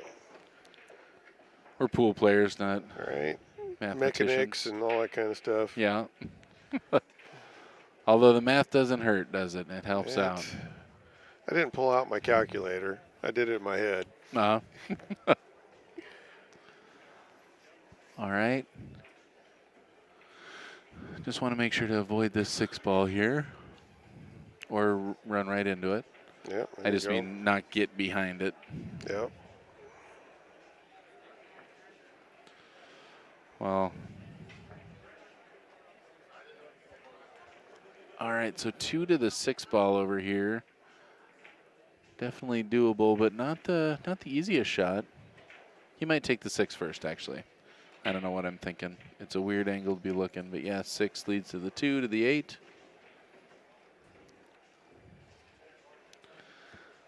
Oh boy, I started a good one on the pocket size, didn't I? Yeah. We got. Okay, so if we got 2 at 5, that's 10, and we got 2 at 9, and the other 2 at 9, that's 18. So we've got 28 inches of pocket. Can we agree on that? I'm with you for sure. Maybe 28 because 4 1/4 and not 4 1/2. But are these 4 1/4? I thought they were right at 4 1/2. I think they're probably 4 1/2. Then you can get in a debate about where you measure pocket width from. A lot of people think it's from the points. I've heard other theories, so because there is a difference in the cut. Well, I know the balls are 2 1/4, and you can just lock them You in. can wedge so I them, guess yep. it would be just slightly under 4 1/2. And I think 4 1/4 is supposed to be standard. Is that standard? Yep. I thought that was a pro cut. I could be wrong. I shouldn't say anything. I'm not really sure what that is. There we go. All right, Padawan's taking another one down, taking a 6-4 lead. There's a reason I'm a 482 because I don't know everything about this game. Every time I learn more about something, I learn how little I know about the rest of it. And right. I like talking about this stuff, but I like to say what I've heard or, in my opinion, because chances are I'm not right. And there's a lot of people who are a lot more certain of themselves than I am. Definitely not an expert. Neither am I. But I enjoy the heck out of this game. Mm-hmm. Absolutely. Yeah, beautiful room right now here in Lincoln City, Oregon. Looking out at about 400 people here at the Chinook Winds Hotel and Casino. This place is pretty awesome. It is. I'd tell you, walk around this casino, small floor. It's really scenic. I mean, the ocean's right behind us. It's beautiful out there, and you walk in, and it's kind of a small, quaint little place, and you come up, and this room just opens up to 74 tables, a ton of people in here. It's something to see. Pictures don't do it justice. Yeah, they really don't. Then you go down to Vegas, and there's 3 rooms with over 300 tables. It's pretty awesome. Yeah, the main room is, I think it's 110 tables. I don't even know if I'd really care if I played. Just go down there just for the experience to see it all. Oh, says a pool player. Right. You would be like, give me my cues. Yeah, I'd have to take them. I'd probably have to sign up for something. Mm-hmm. We commentated with someone who he didn't even bring his cues to a tournament, and I was like, it just like didn't even compute to me. I'm like, what do you mean you didn't bring it? Like, you left him in the hotel? And he's like, no, I didn't bring my cues. And I'm like you left him on the plane? I was like, what do you mean you came to a pool tournament and didn't bring your cues? That's interesting. Yep. But he wasn't going to play. He was there to work. And that's a far more committed employee than I am. Right. That's kind of how I felt after singles, though. I didn't sign up for second chance because I was so frustrated with my singles turnout. I understand that. And I just needed a break, get my head back together, and just relax and work on enjoying the time. Well, that's the key. If you're not having fun, you're not doing it right. Right. And, I've gotten to that place, too, where I'm just so frustrated and disgusted with myself that I have to just walk away for a little bit. There's sometimes I've gotten to where I get a glitch, and I take a week or 2 off, and then it goes away. Yeah. Yeah. Because no matter how much I fight it, I don't know exactly what the glitch is, so I don't know how to fix it. Have you ever noticed that when you first start shooting for the evening, everything's going right? Yeah. I have too, and I got a theory about that, and that is that our body knows what to do, and it's our minds that get in the way. And 100%. if we can figure out how to control that body or that mind of ours and allow our body to do what it knows how to do. There's a great book called The Inner Game of Tennis that Sheldon LeBeau gave me a long time ago that I pass on to pool players all the time. And I think it's an important read and something to revisit all the time because we all struggle with different mental stuff, and that's what this game is all about. Oh, gosh, yes. Yep. I don't know how many times I've come in and done a warm-up game and break and run the table. Yeah. And then I don't do another one all night long. Totally.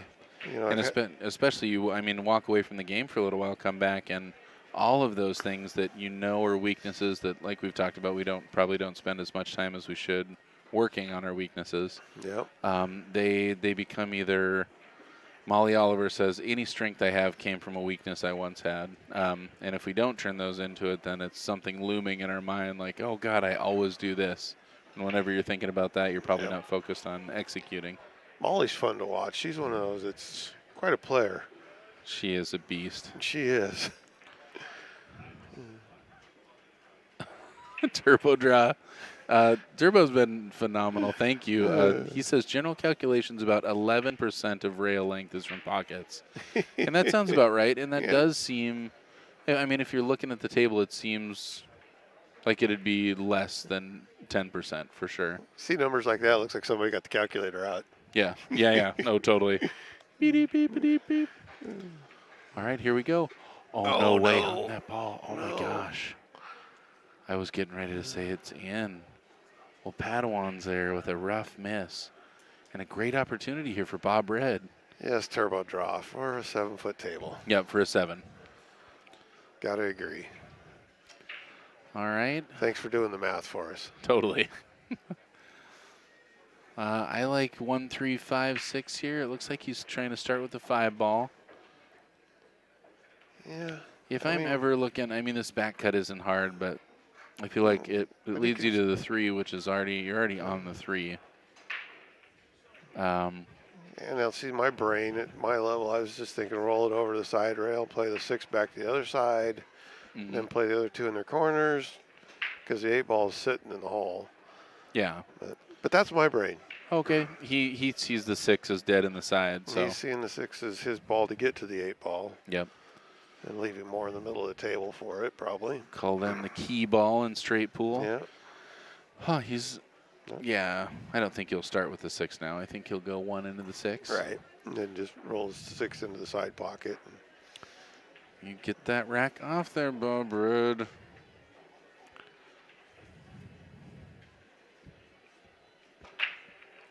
You know, it's technically illegal if to have anything on the table that's not a ball. So, like if chalk is on the table and you play, if the 6 ball were to come in contact with that rack, it would be a foul. It could be interference at that point in time because it could change the direction of the ball. Yeah. Which is interesting that it matters if it's on the rail but not sitting on the table. But but still. Technically, it doesn't look like it's actually touching from this point of view, but yeah. But it's hanging over the edge. It could definitely get in play. Well, holy cow! Big steal there by 8 balls of fire. Nice. Yeah. Keeping this match going, making a match.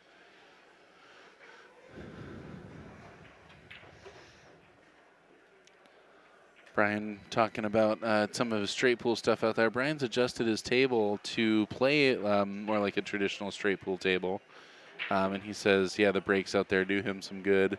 He ran 98 not too long ago. He says he came back and ran 48, but I guess he said he was struggling, and 48's a good run for where he's at right now. Brian's somebody that's been kind enough to have me over to his place and shoot some straight pool with him, and I know it's been good for my game. So 9-foot table is 8.5%. No wonder I don't scratch as much. Right. I love 9-footers. Yeah, less pocket. Oh, shoot. Percentage. Does that mean I just missed what happened over there? Evidently. Yeah. Turbo bringing up facts, and we got distracted. Jen was just looking at the score up there. Let's see if she looks over at me to correct it.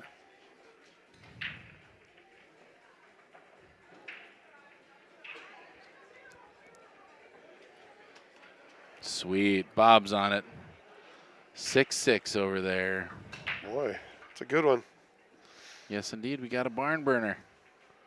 All right, let's see. No creating a poll. Somebody asking if this is a team match, and yes, it is a team match. This is, great. 8 balls of fire out of Eugene, Oregon versus the Padawans out of Yakima, Washington. James is saying that it's not a foul if the magic rack is hanging on the rail.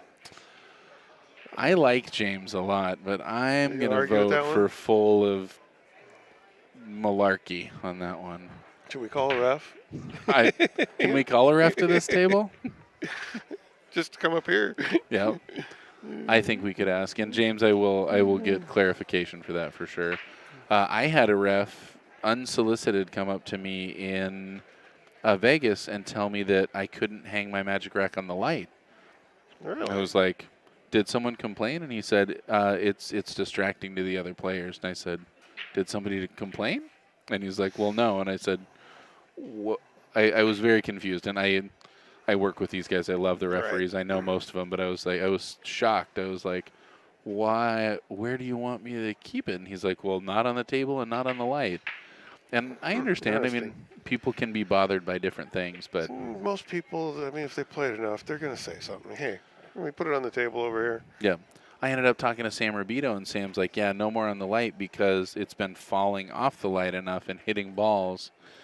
And I'm like, man, I can't imagine that is enough of an issue to be like identified. But that's great. Limiting those issues is. It's evidently been a problem somewhere. Yeah. Sometimes rules are created because a problem happened one time or another. You know. Well, it seems like we'd get a lot closer to agreeing on what rules we'd play by. To me, CSI does the best job out there. Yes. I like this rule set. I do. Like playing bar rules, every bar has its own little different rules. And, you play it because you want to go play pool. Yep, exactly. And, but, That's why I quit playing City League and all that stuff, though, is the rules. Yeah, yeah. Can't tell me I can't play safe. You can't say, it's a gentleman's game, so nobody plays safe. People play safe. It's a part of the game. They call it smart pool. Mm-hmm. Yeah. I'm playing smart. After you turn around and tell me I can't play a safe, and then you turn around and freaking played an obvious safe. Yeah. And there's no rules written around it, so then it's up to... there's no foul for it. Yeah. That's the problem, is there's no penalty just because they did it. There's no penalty for it. Yeah. You don't get a ball in hand. Even if you did, you got to take it to... That's one of the biggest frustrations when you got a ball in the kitchen and they scratch. Oh, yeah. And you can, sometimes it's an accident, but sometimes it's obvious they're shooting a two-way shot to make that cue ball go in the pocket. Oh, yeah. Yeah. And there you are trying to kick one, and, and they've got one outside the kitchen. It taught me how to make that shot. Yeah. If I got something sitting in the pocket, I'm usually pretty consistent with that. Nice. But again, all because of that stupid rule, which is just ridiculous. Yeah. Yeah. No, I definitely like these rules that we use. You compliment somebody for playing a good save. Yeah, exactly. Because it is part of the game. And they're not easy. A lot of people play like, I just roll a ball over there. Give it a whirl. Yeah. Try and play legal safe. And I was trying to explain to a kid one night. He's sitting there looking at the table, and I go, if we were playing BCA rules, I said, this is how I'd played that. And they were asking me to kind of coach him a little bit. And he didn't have any good shots, and he had a couple balls on the rail. And I'm like, okay, so play safe here, but when you hit your object ball pretty thick so that your cue ball doesn't come out. And he just whiffed it off the side of it. Sure enough, cue ball comes right out to the middle of the table, and he's like, wow, how'd that happen? And after they got done, I showed him how to hit it thick. Hit a lot of the ball so that one comes out and your cue ball comes out with it, and now he's blocked. And you got a good save. All of a sudden, you're learning about ball interaction and all that kind of stuff, your last name is Yak, right? Yak, yes. Yak, yeah. This is Tom Yak joining me. We got, Mike Littman out there in the chat room wondering who's sitting in with me. This has been Mike Yak. Sorry, Tom Yak. Keeping me company all day today. It's been wonderful. Yep. And we're here with Bad Boys TV. It's a really weird spelling, Yak. It's spelled Y-E-A-C-K. So if you look at it, you will say Yeek. Yep. Or Yak. Yeah. But it's just dropped the E, and it's Yak, like the animal. It's been a fun last name. Yep. Well, with a name like Summerfield, I can relate for sure. It looks like somebody looked up the rule. Hopefully this is from CSI. It says ball rack template foul. It is a foul when a ball rack template removed from the playing surface interferes with the game. Okay. So interesting. So take that, Mr. Brinson, if you are paying attention. Go find your rule book. But those things do update only so often, and we'll have to find out. All right. Real knowledgeable referee over here. He's pretty good at keeping track of the updates, so I'll ask him. There's several of these guys I've seen here since I've started coming, and I've been coming for 7-8 years now. So, it's great what they do because, these guys, they're not getting paid much. No. And, so. No, they really do this for the love of the game. And deal with us buttheads, most of them compete, too. Yeah. Most of these guys. Pretty damn good players. Yeah. You got to kind of know what you're doing to do the reffing, too, because you got to know where a ball's going to go, how it's going to hit, what it's going to do when it hits another ball. Yeah, it's really important. One of the arguments that I have is how have we not moved to cell phones for making calls? And the most obvious answer is the video. You mean? Yeah, we have slow motion cameras in our pockets. They're incredible. I don't know if you've ever done that slow mo to shot. I've seen it done. I haven't done it with my phone, but yes, I've. It is so simple. And we played in Texas last May, and Bad Boys are actually in charge of that tournament. And he made the referees there learn how to use their slow mo cameras and use it for calls. And I can say that several times it slowed play down because it made a call last a little longer. But it's always going to make for an accurate call, and you've got something to lean back on. a lot of these refs are a little bit older, so it took a little more coaxing to Yep. get them, because it's technology is something we're all afraid of, you know. And it only takes a blink of an eye to miss a Oh hit, yeah. you know. Wow, gets there. Nice shot. Yeah, and I mean, I don't know how many times I've thought I started a video and then realized, oh, I pushed stop or didn't Yeah. actually start it. So, I mean, Right. there's still going to be some operator error involved in that. Yep. What time do you play? How you doing? Tomorrow, 11:30, man. Second Sweet. Yeah. You want to run away? What do you want to do, man? I was going to say maybe after this match I'll take a little break. Definitely, man. Definitely. Does that work for you? Are you around for a little while? Yeah, definitely, man. 7 o'clock. Perfect. Yeah, if I can, as soon as this one's done, run, and I'll come back. At 6:50. Awesome. Thank you, Mike. I'll do the thing. Appreciate it, man. Yeah, man. Definitely, bro.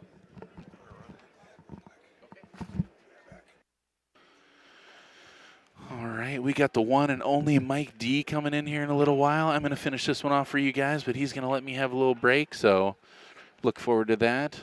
He's got teams coming up tomorrow morning. But yeah, free until then. You're going to be with me pretty much all night long, though. This is Boombox here with Bad Boys TV. Thanks for tuning in here for the team event here at the Western BCA Championship. This is Gold Teams, I believe. Gold Teams, right? Gold Teams, totally. Pretty big bracket for Gold Teams.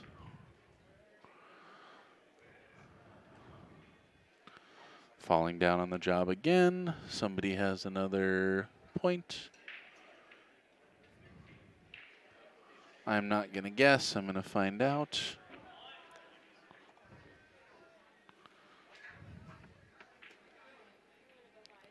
All right, meanwhile here, 8 balls of fire trying to make this, trying to get around that 8 ball. Didn't quite get there. Still very makeable. Here's a decision to either cut in the side or cut in the corner. I think he's looking at the corner. I think that's a easier shot. I like cutting in the side there because I want to make sure I don't leave it, but nice confident stroke there. Drills at 8 balls of fire. Either tying it up or going up by 2. We're still not sure which. I'm a game behind on the score.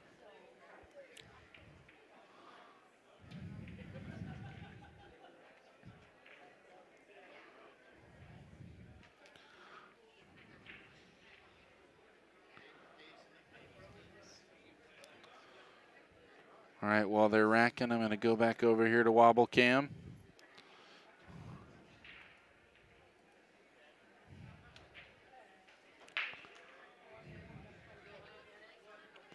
Nice snap there. That's JC.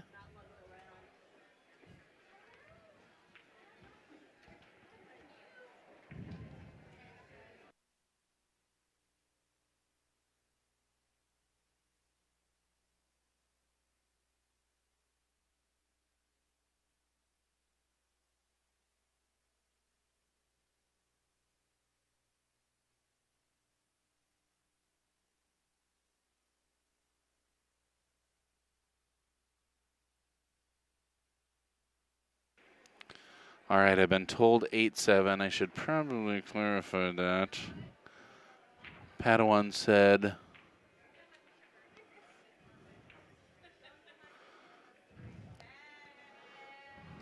well, we'll see. I haven't gotten a hard time about it yet.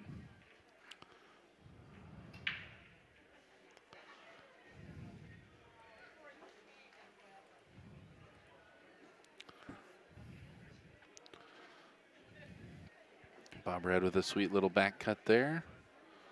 I'm going to get off Wobble Cam and back to normal life.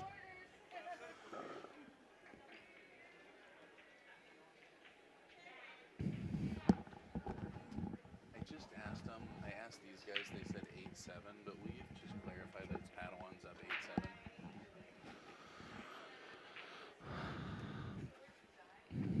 8-7. Nice snap, 3, 6, 9, 12, 15. They're all there. Unfortunately, Lynn Petty not pocketing a ball, using the turtle rack and everything. My favorite template rack on the market there. Yep, great. Well, so I was wrong about being wrong about the score. Now we're right about the score, but I was one more off than I thought I was. Thanks for checking that out for me. Yep. According to their sheet. Padawans up 8-7. We got ourselves a match here. It's a good one. Seeing some good games, some real strategies going on here. Mm-hmm. Pretty wide open table here for solids. That 7-2 cluster is a little bit tricky, but Not too bad. yeah, I might. So it looks like the 7 clears the 2, I would think. Uh-huh. And I think you can get down to the 2 right now if you wanted to. Yeah. Just carry the 1 down. I might even try and get on the 2 if I can. Ooh, how just quick a overcut that table one. changes. Right? You know, just that one shot and boom. Now Now it's work. It looked like he was a lot straighter on that one than what he evidently was. Yeah. Yeah,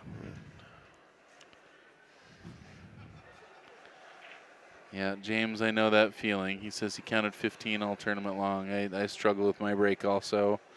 Luckily, I was able to find a break at the right time, but I tell you, that complicates a lot. A lot of dry breaking out there, even with the template rack. Yeah. I've been dry breaking a lot here. Started making some pretty good breaks last night. Did you? Are you a head ball or second ball breaker? I'm a head ball. Head ball from first diamond, basically off the right side of the table. Uh-huh. I struggle with the second ball break.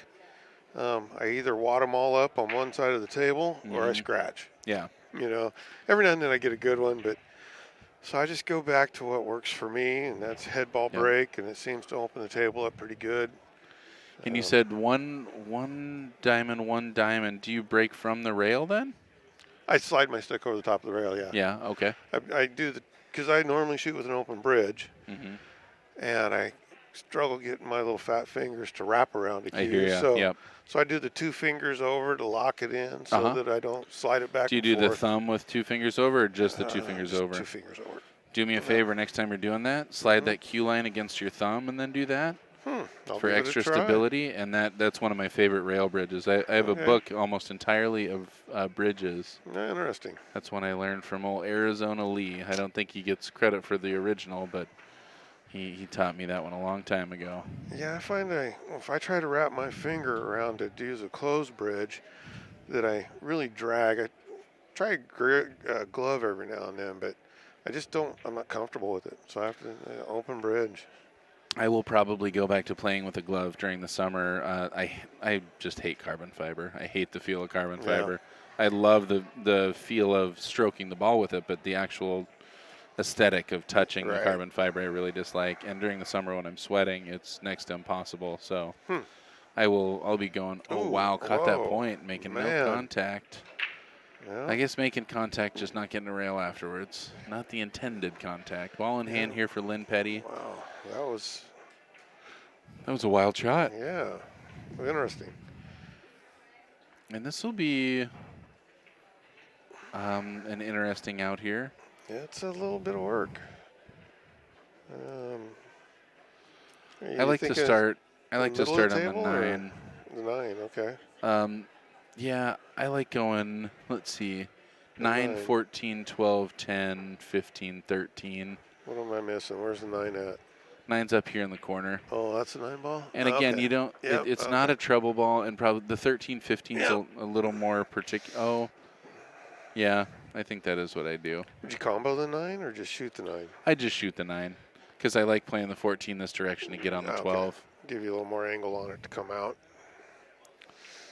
And let's start the other end. Yeah. And I get that. That this is probably a more traditional way to run that. Yeah. Not sure if he's going to try and go right down the center or get around it. Right down the center leads to kind of that tweener land. Slow down.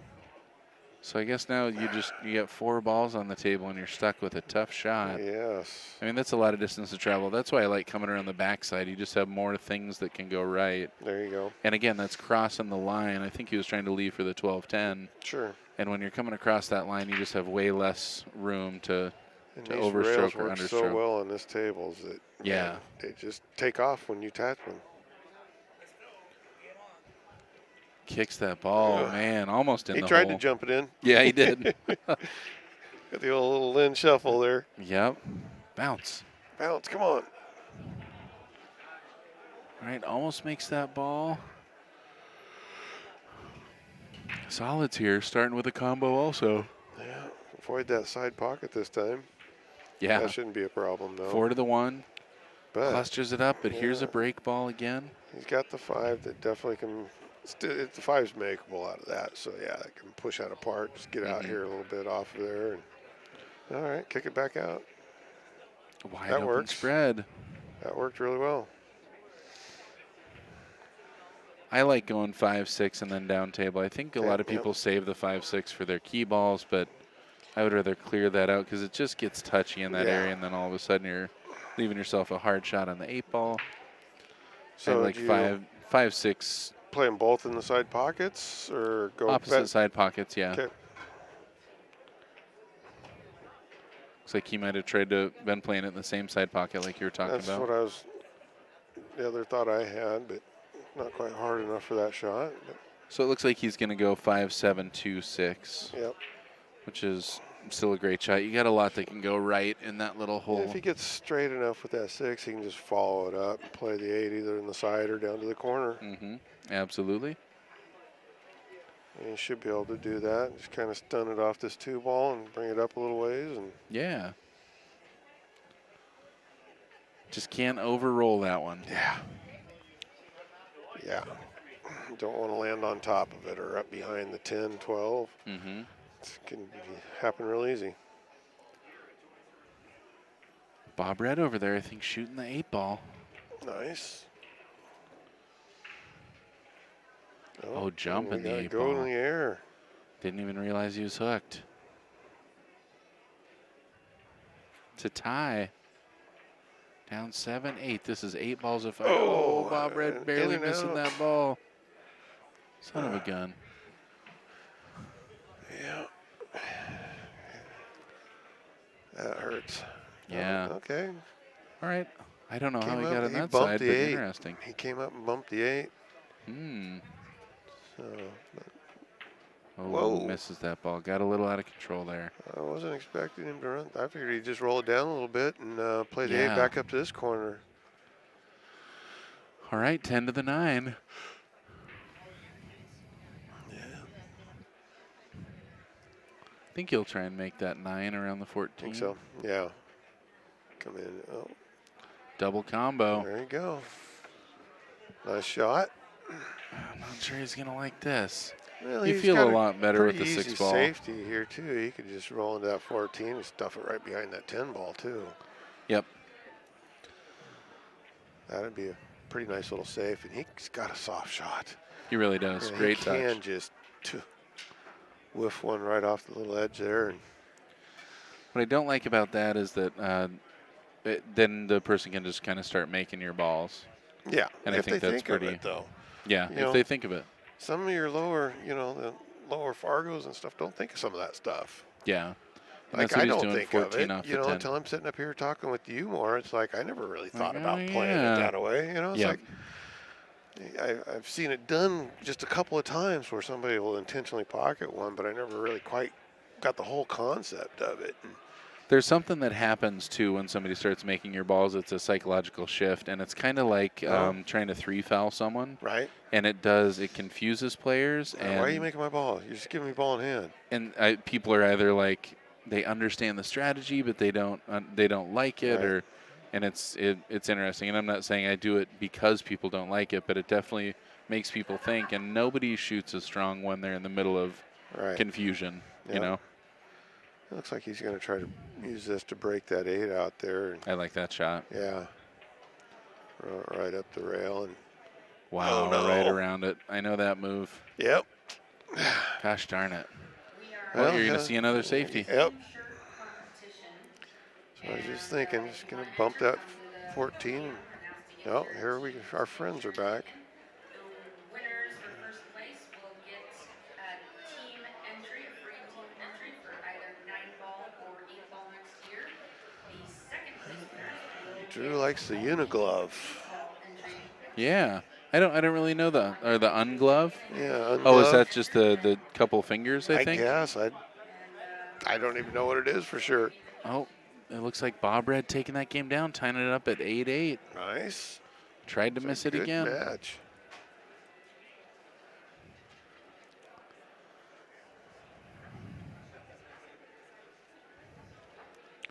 Well, that does leave an 8 or a bank on the 6 ball. He called safe. I would definitely be banking the 6 in the side. Yeah, I mean, even it if you looks like block he's the got a good 14 ball, combo you here. can play that combo. Yeah, but I think you can see both And he of just them. created the separation for the 8 ball.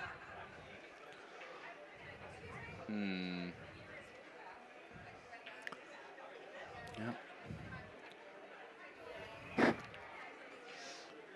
I don't know why Lynn would play that shot that hard. It looked like he was still trying to break it out, and I just. Oh, wow. Oh, bump something. Remind me later. Yep. Get out of here. Oh, that's interesting. It's like just a 2-finger glove. Yeah. Those things are pretty cool. Thumb and a finger. I have seen them, the Yeah. unglove. Nothing that comes up over the wrist. Ooh, well, you just got that one in. Yeah. Not sure he's going to be real happy with that leave either. I think he called safe. Oh, did he call Yep. safe? Okay. Well, Just- then that's a good shot. Pretty good move. Solid's probably just going to roll that 6 ball right up on the 8 and then leave a pretty obvious return safe. Yeah. So. And if it was me, it'd probably work out because I'd hit it too hard. Yep. Shove You the and me 8 ball both. off the table. And Brandon always says, "Oh, you've been practicing my game and learning my moves, huh?" Yep. Somebody asking if this is APA. This is not APA. This is Gold Division BCA Championship here, the Western BCA Championship. APA was the week before us, correct here? Yeah, there was 4 or 5 days between the APA event and this one. So like 2 weeks before us. Look at that. That's a pretty shot. Nice shot. Leaving an edge of the ball, though, I think. Hard to say with shadows, but might be able to cut that ball up the rail. Oh, he's got down. He's looking at something. I would be playing this with a lot of inside to try and come 2 rails back down to the foot end of the table. Okay. Sorry, cutting the 8 ball down the rail, but the cue ball with Uh-huh. a bunch of inside to come down. Just to get the cue ball as far down in case it doesn't go. Yeah, Make it as long a shot as possible. exactly. Yeah, the trouble with kicking this is if you miss it, you're going to leave a Great. pretty easy return shot. Should be. Look out point. Oh, get in the hole. Oh, nice Highlight reel, baby. shot. What a shot. Wow. Wow. Ladies and gentlemen, was that Lynn Petty? That was Lynn Petty, man, drilling that 8 ball. 2-railer for the win. Lynn's a beast, man. He always has been.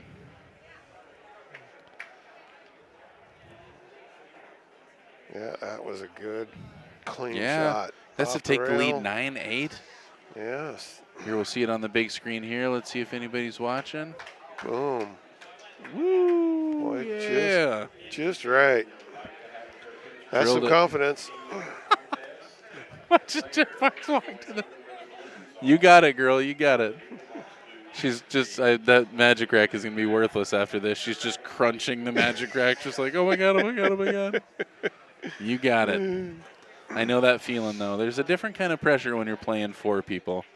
You're used to playing against somebody and them being pissed off when you do well. When your whole team's kind of counting on you to do well, it's a different feeling. Yeah, it is. It puts a little bit different pressure on you. You know I focus harder, I think, when I'm playing teams. You know, you don't want to be the guy letting the team down. Totally. Well, and that focus harder thing is a really interesting thing with pool because sometimes the best we play is when we're Loose. unconscious and loose. Yeah. So that really focus in thing, all of a sudden we do these non-intentional things with our body, and that's when I think things happen where we're like, I don't even know what happened. Right? Yep. All right, well, Solid's looking pretty good here. Unfortunately, tree topped over this ball. Playing the 1. Probably trying to get on the 7 next. Well, played it off the 10. It's one way to get it in there. It's in there. Well, Opens that hole up for the 3 ball. Now it's got 2 places it can go. Yeah. But he's not in a great spot there with that 7 ball. That's I said get on the 7. That's not quite what I meant. All right. I'm going to go back to steady cam here. There you go. He made a good little cut at it.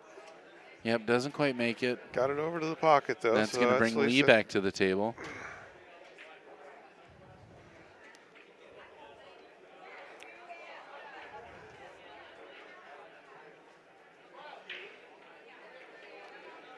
Yeah, Lee's an excellent shot. Mm-hmm. There's the break by Jen. Nice. Come on, last ball moving. Oh, boom. 3, 6, 9, 12, 15 balls. They're all there. Here we go. And who's she playing? We're going to check it out for you. How far down are we?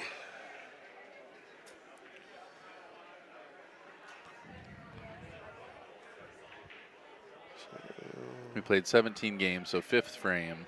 So we're in the 5th frame. Jen is playing JC. Jen and JC, all right.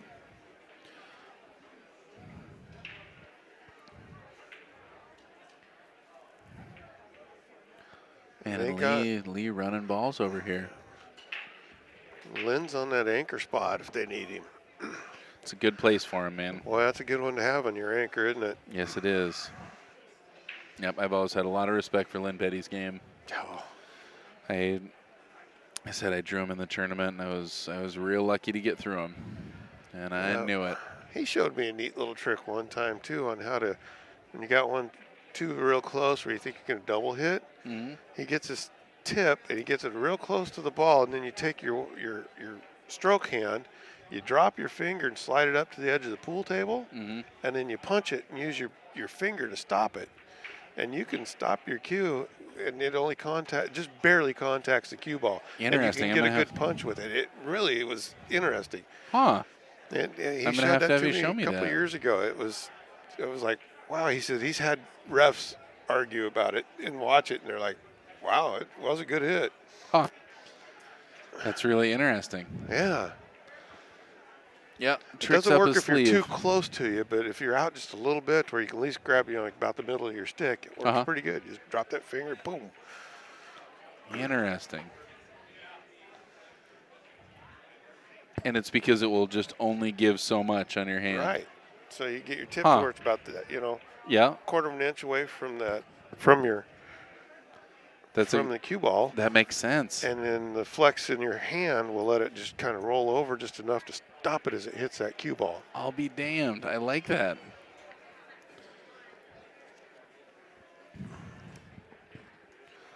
Jen with a tough rack to look at here. Yeah, that's what's cool about some of these guys, that do pass down that knowledge to you. Yeah. They don't hide it all.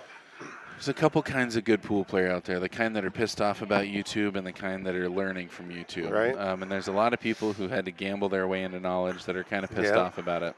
And then there's the people out there who they realize that what they know, they learn from somebody too. And if they don't share it, I mean, somebody's going to figure it out anyway. But they're pissed off. You can just go on YouTube, watch some videos, try some stuff. Right. And learn these things that cost them real money. That's just kind of the way information is shared, though. And for one, I think it's great. Just means we're all learning new tricks. Yep. We're all standing on the shoulders of geniuses, whether we believe it or not. Exactly. And man, nice shot there from Lee. Oh, there you go. Roll it in. Get set on the 2. And yeah, I mean, as you get older, you do lose a little bit of that stability of being able to make shots, but you still have all that knowledge. Yeah. And I think the two cancel one another out. And there's some of these older guys that, man, I'm afraid to shoot them. Oh, yeah. Kenny Dodd is one that always blows me away. Kenny's a beast, man. He is. I mean, just a viable force all the there's time. That Sonny Boggs, I haven't seen him around. Sonny, older native dude? I don't think he plays in the seniors a lot, and he's won a couple senior tournaments here. Pretty sure it's Sonny Boggs. I think his name's Sonny also, but he's a phenomenal, great player. Yeah. Interesting. I don't know if I know that Sonny. Pretty sure I think I'm correct on the name. Oh, I believe you. He's kind of a shorter guy. Just kind of hobbles around. But plays a great game of pool. Awesome. All right, Lee over here taking a good long look at this 9 ball. Yeah. Jen playing safe. Nice shot. There you go. Looks like Lee's trying to kick through action here. Let's check this shot out. Oh, wow. Trying to kick around that 2 ball. Great kick. That's it's really tough. Wow. Oh, my Oh, God. come on, drop. No way. Because that would have left him Excellent pretty effort. decent Yeah. shape on the 8. And that would be to go 9-9 in Yeah. this race to 11. Awful close there. That was a good attempt. Nice work.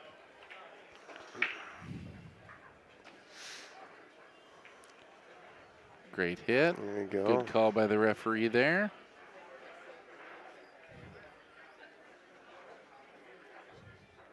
Made it nice and clean.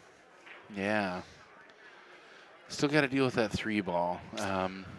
Yeah. Might be able to go high inside and come around and bump the 12, but it looks like you're going to run right into the 3. Definitely don't want to get behind that 12-11 on this one. Hey. Somebody mentioned these tables are the hardest to play on, and I think one of the things that's the hardest about the diamond for people to get used to is the shelf depth. It's not really pocket size or anything like that, but the shelf is significantly deeper on a diamond table. Oh, really? It's not a 3-piece slate, just a single-piece Right. slate. And wow, and coming back over there. So missing that kick is going to lead Little Petty. Wow. What's his name? Lee. Lee That's Petty. Lee. That's the one.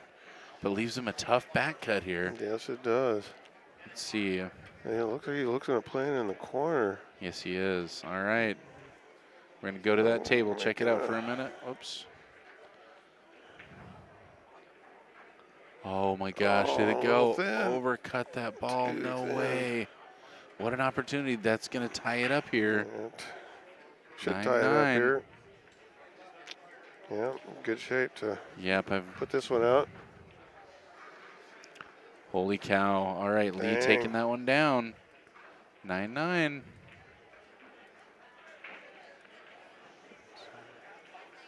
This is JC at the table. JC solids. So he's playing gin.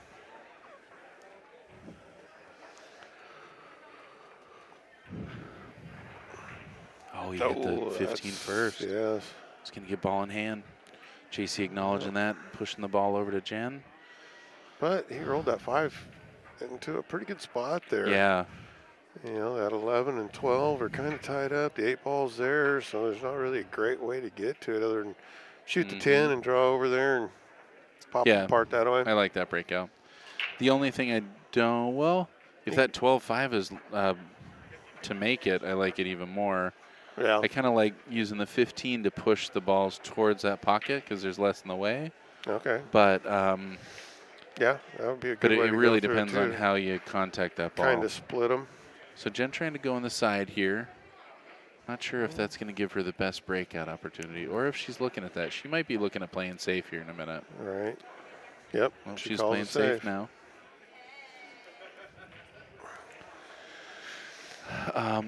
They talk about like productivity when playing safe and just playing a safe to get another shot versus playing safe to get something done. And Right. You want to accomplish something with your safe, and Exactly. unless it's a trouble ball, pocketing a ball when playing safe probably isn't your best option. Yep. However, if it is a problem ball and you have a way to pocket it, it's a little more advantageous. So JC with a tough shot here on the 3 ball doesn't really want to move the 5, especially knowing that Jen doesn't want to move it either. Yes. It's like he's probably going to try and play off the Yeah, edge of it. He's calling a safe. I believe so. Yeah, he gave the old slider hand job Okay. there, slide there. Ooh. Well, gets a breakout, but Yeah, not a great one. pressure's on. And they can feel it out here, man. The tension is just Yes. palpable. Got a 9-9 match going on here on a race to 11. Yeah, nice Trying shot. not to give it away. Good shot there for Jen. Bob Red up on the other table.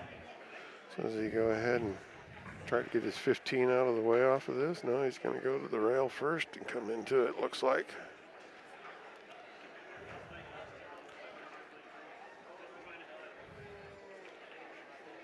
All right. And Well, nice that shot worked there. out great. Yep, kicking those balls. Jen, kind of an easy return safe, but it's going to get tougher and tougher the more that 3 and 5 open up. Yep. She'd really like to get herself ball in hand here. And this time I think she blocks the balls from being hit. Still a pretty easy kick there for JC. Yep. Yeah, this is about the kick that that Mike Cronk drilled on me. But drilled the 3, cut the 3 across the table there, after kicking so it. There you go. Nice shot there. Yeah, if he didn't make that 15, that could have got him in trouble, I think, a little more. Mm-hmm. But he's still got to deal with that 8 ball too, but he's got that 3 ball over there in a pretty good spot to do that now. She's looking at a free shot on the 9 ball. no, Even if she yep. misses, she knows she's She's getting to okay. that part of the table. I think that's a smart shot. Put it far away. Get it out JC of the still pile. not sure what to do. If I'm JC, I'm going to play the 5 ball out of there. I'm going to knock the 5 ball up to this side of the table. Okay. And trying to just freeze back there. Doesn't look like anything's too makeable. Just pull it out Double of there. kiss, kicked it out a little bit. She's got a shot on the 12 if she wants to take it. Yeah, it's going away from the pile though, so wouldn't break that out, but Yeah, definitely move it up to the corner. But you need to kind of follow that up. Make sure you at least get up in front of that stack too. Taking a swing at it. That's not too bad a All shot. right. Well, first, I think the really 8 ball's viable. got a pocket now though. Yeah, it does look like it goes from there. First real viable threat. Calling the safe Always on calling that. safe. Yeah. Not a bad deal. I've Park it definitely right said behind that 3 ball. a bunch that anytime there's 2 balls right next to one another, I'm pretty likely to play a safe. Yeah. So it's just so easy to freeze on the edge of that ball. Yep. Most people, it's hard to jump out of a little tight spot like that. Yeah, that's pretty tight. And you could jump over the 5 pretty easy on that, but And yeah, now he's got her kicking, and it's hard to imagine what could go right from here. Maybe the 11 off the 8 in the corner if you're really looking at something. yeah, then you send that 8 traveling. Yep.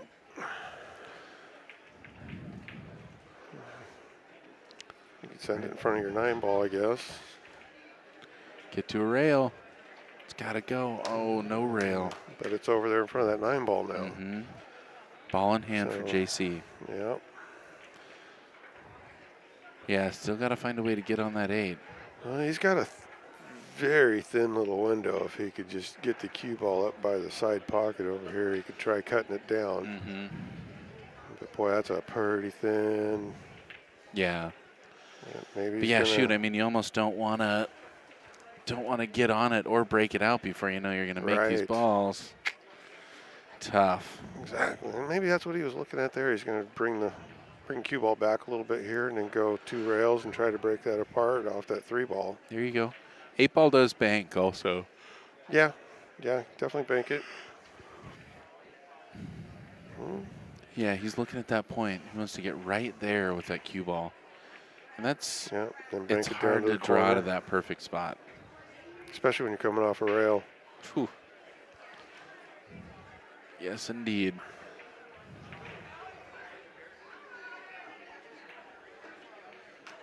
Yeah. Well, I he's tell looking you, good. that was That's about the spot he was looking at. He does have a cut on this 8 ball. He does. Looks like He's looking at the bank. Yeah. Probably the wisest choice there, actually. It is pretty tight. If it was back a little bit, he could cut it. But Oh, don't go in. Yes. That looked like a Z bank Yep. line. Well, pressure's on, hanging that 8 ball in front of Yep. a pocket. Jen Park's come to the table. Can she see the 14 ball up here? Yeah, she can see the 14. Yeah. The trouble is she's should- got to what get else? back up table. Exactly. She's got to come way back down. So she's got to get this. Got to pretty good fire hit. this ball. Good shot. Gets there. No, don't Oh, you dare. Okay. She's good. Wow. All right. And now she can, Pushing play the the 8 ball in 9 a or little bit. play the. If she can get enough on it, get a good stop out of it and stop that.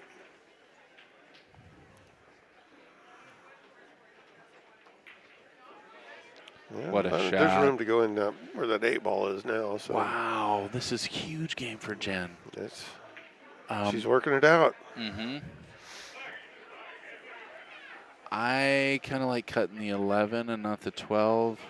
Can't really tell you why. I guess it's easier for me to get shape on the 12 than on the 11. Right. Is there more of a chance of scratching off the 12 than the 11 or not? I think they're both pretty close. Oh, Yeah. man. Ouch. Overcuts that ball on that. Yeah. Ouch. Just got to make sure not to make contact with that 8. Yeah. That's going to give ball in hand here. Man, after playing an incredible rack to get there. Yeah, that's a Padawans, rough way to lose. JC getting to the hill first. All right. 10-9. Here we go. Yep. We're going to the other table. Last This two games. could be it. One's playing, and who we got playing there? This is Tommy, I believe. Tommy with a wide open table. No real problems. Tommy and Bob. It's a good one. Mm-hmm. If 8 Balls of Fire are able to win this, it's going to be Lynn Petty versus who? Lynn Petty Lee, probably. versus Lee. Yep. Yep. And they're just going to play it. They're getting ready to rack it up right now. Yeah, they got to start. Can't wait.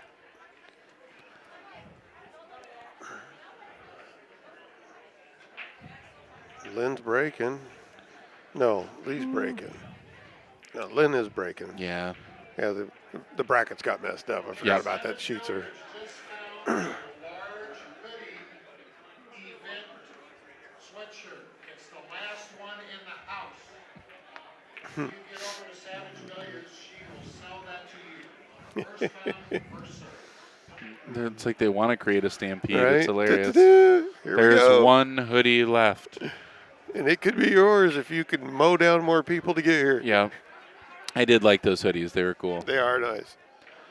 All right, man, and a big one here for Lee. He's 2 balls away from ending this thing. Sorry, not Lee, from Tommy. Yeah, this is Tommy. I can't imagine he's playing the 2 first. It seems like he'd play the 5 and then the 2. Definitely going to knock the ball up table. Yes. Suppose he'll. He's got the 12 ball there in that corner, doesn't he?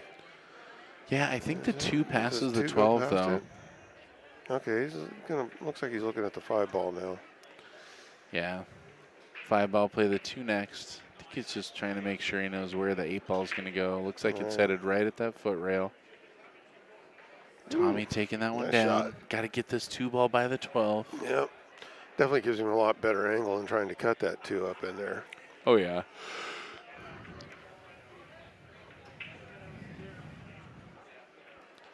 Meanwhile, Lynn Petty getting ready to run out here on table 9. Made a ball.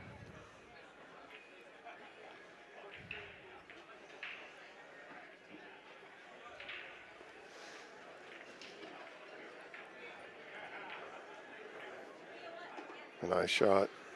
Yep, this could be it. This could be the game. Pretty straight in 8 ball. Yeah. How many of those have you winged? More than I'd like to admit. Right. More than I'd like to admit today. I dogged an 8 ball pretty close to this today. Good wow. shot. Just stuck What it a right in the middle comeback pocket. there. Holy cow, the Padawans taking this one down from 8 Balls of Fire, coming in and stealing that one out of grasp. It was a close match here. This is a great match. This has been awesome. Tom and Summerfield here with Bad Boys TV. Alrighty. Thanks so much for tuning Yep. in out there. Thanks for having me. Yeah. So Yakima taking this down over Eugene. I'm going to run through sponsors one more time. This is Legends Billiards Room, Ox Billiards in Seattle, Savage Billiard Apparel, Side Pocket Tavern in Eugene, Rose City Billiard Club, Rackham Billiards, CSI, Players Sports Bar and Grill, Players Club Limited, Western BCA, Railbirds Productions, Littman Lights, and his cheapcues.com. Thanks for tuning in out there. We have a bunch more pool coming up. We got cake in the room. Mike D's going to be I think joining the cake's you. all gone. Cake's gone? Cake's gone. I don't see any James, in that cake over case, it there. was delicious. You missed out. It was a good cake. No more cake here at the Western BCA Championship, but we got lots of pool left to come. I'll be with you all night after I take a little break. We're going to be right back. So hit that like button, hit the subscribe button. Tom, thank you so much for all your help. Thanks for having me. We'll be seeing you again real soon. Yes. Cheers out there.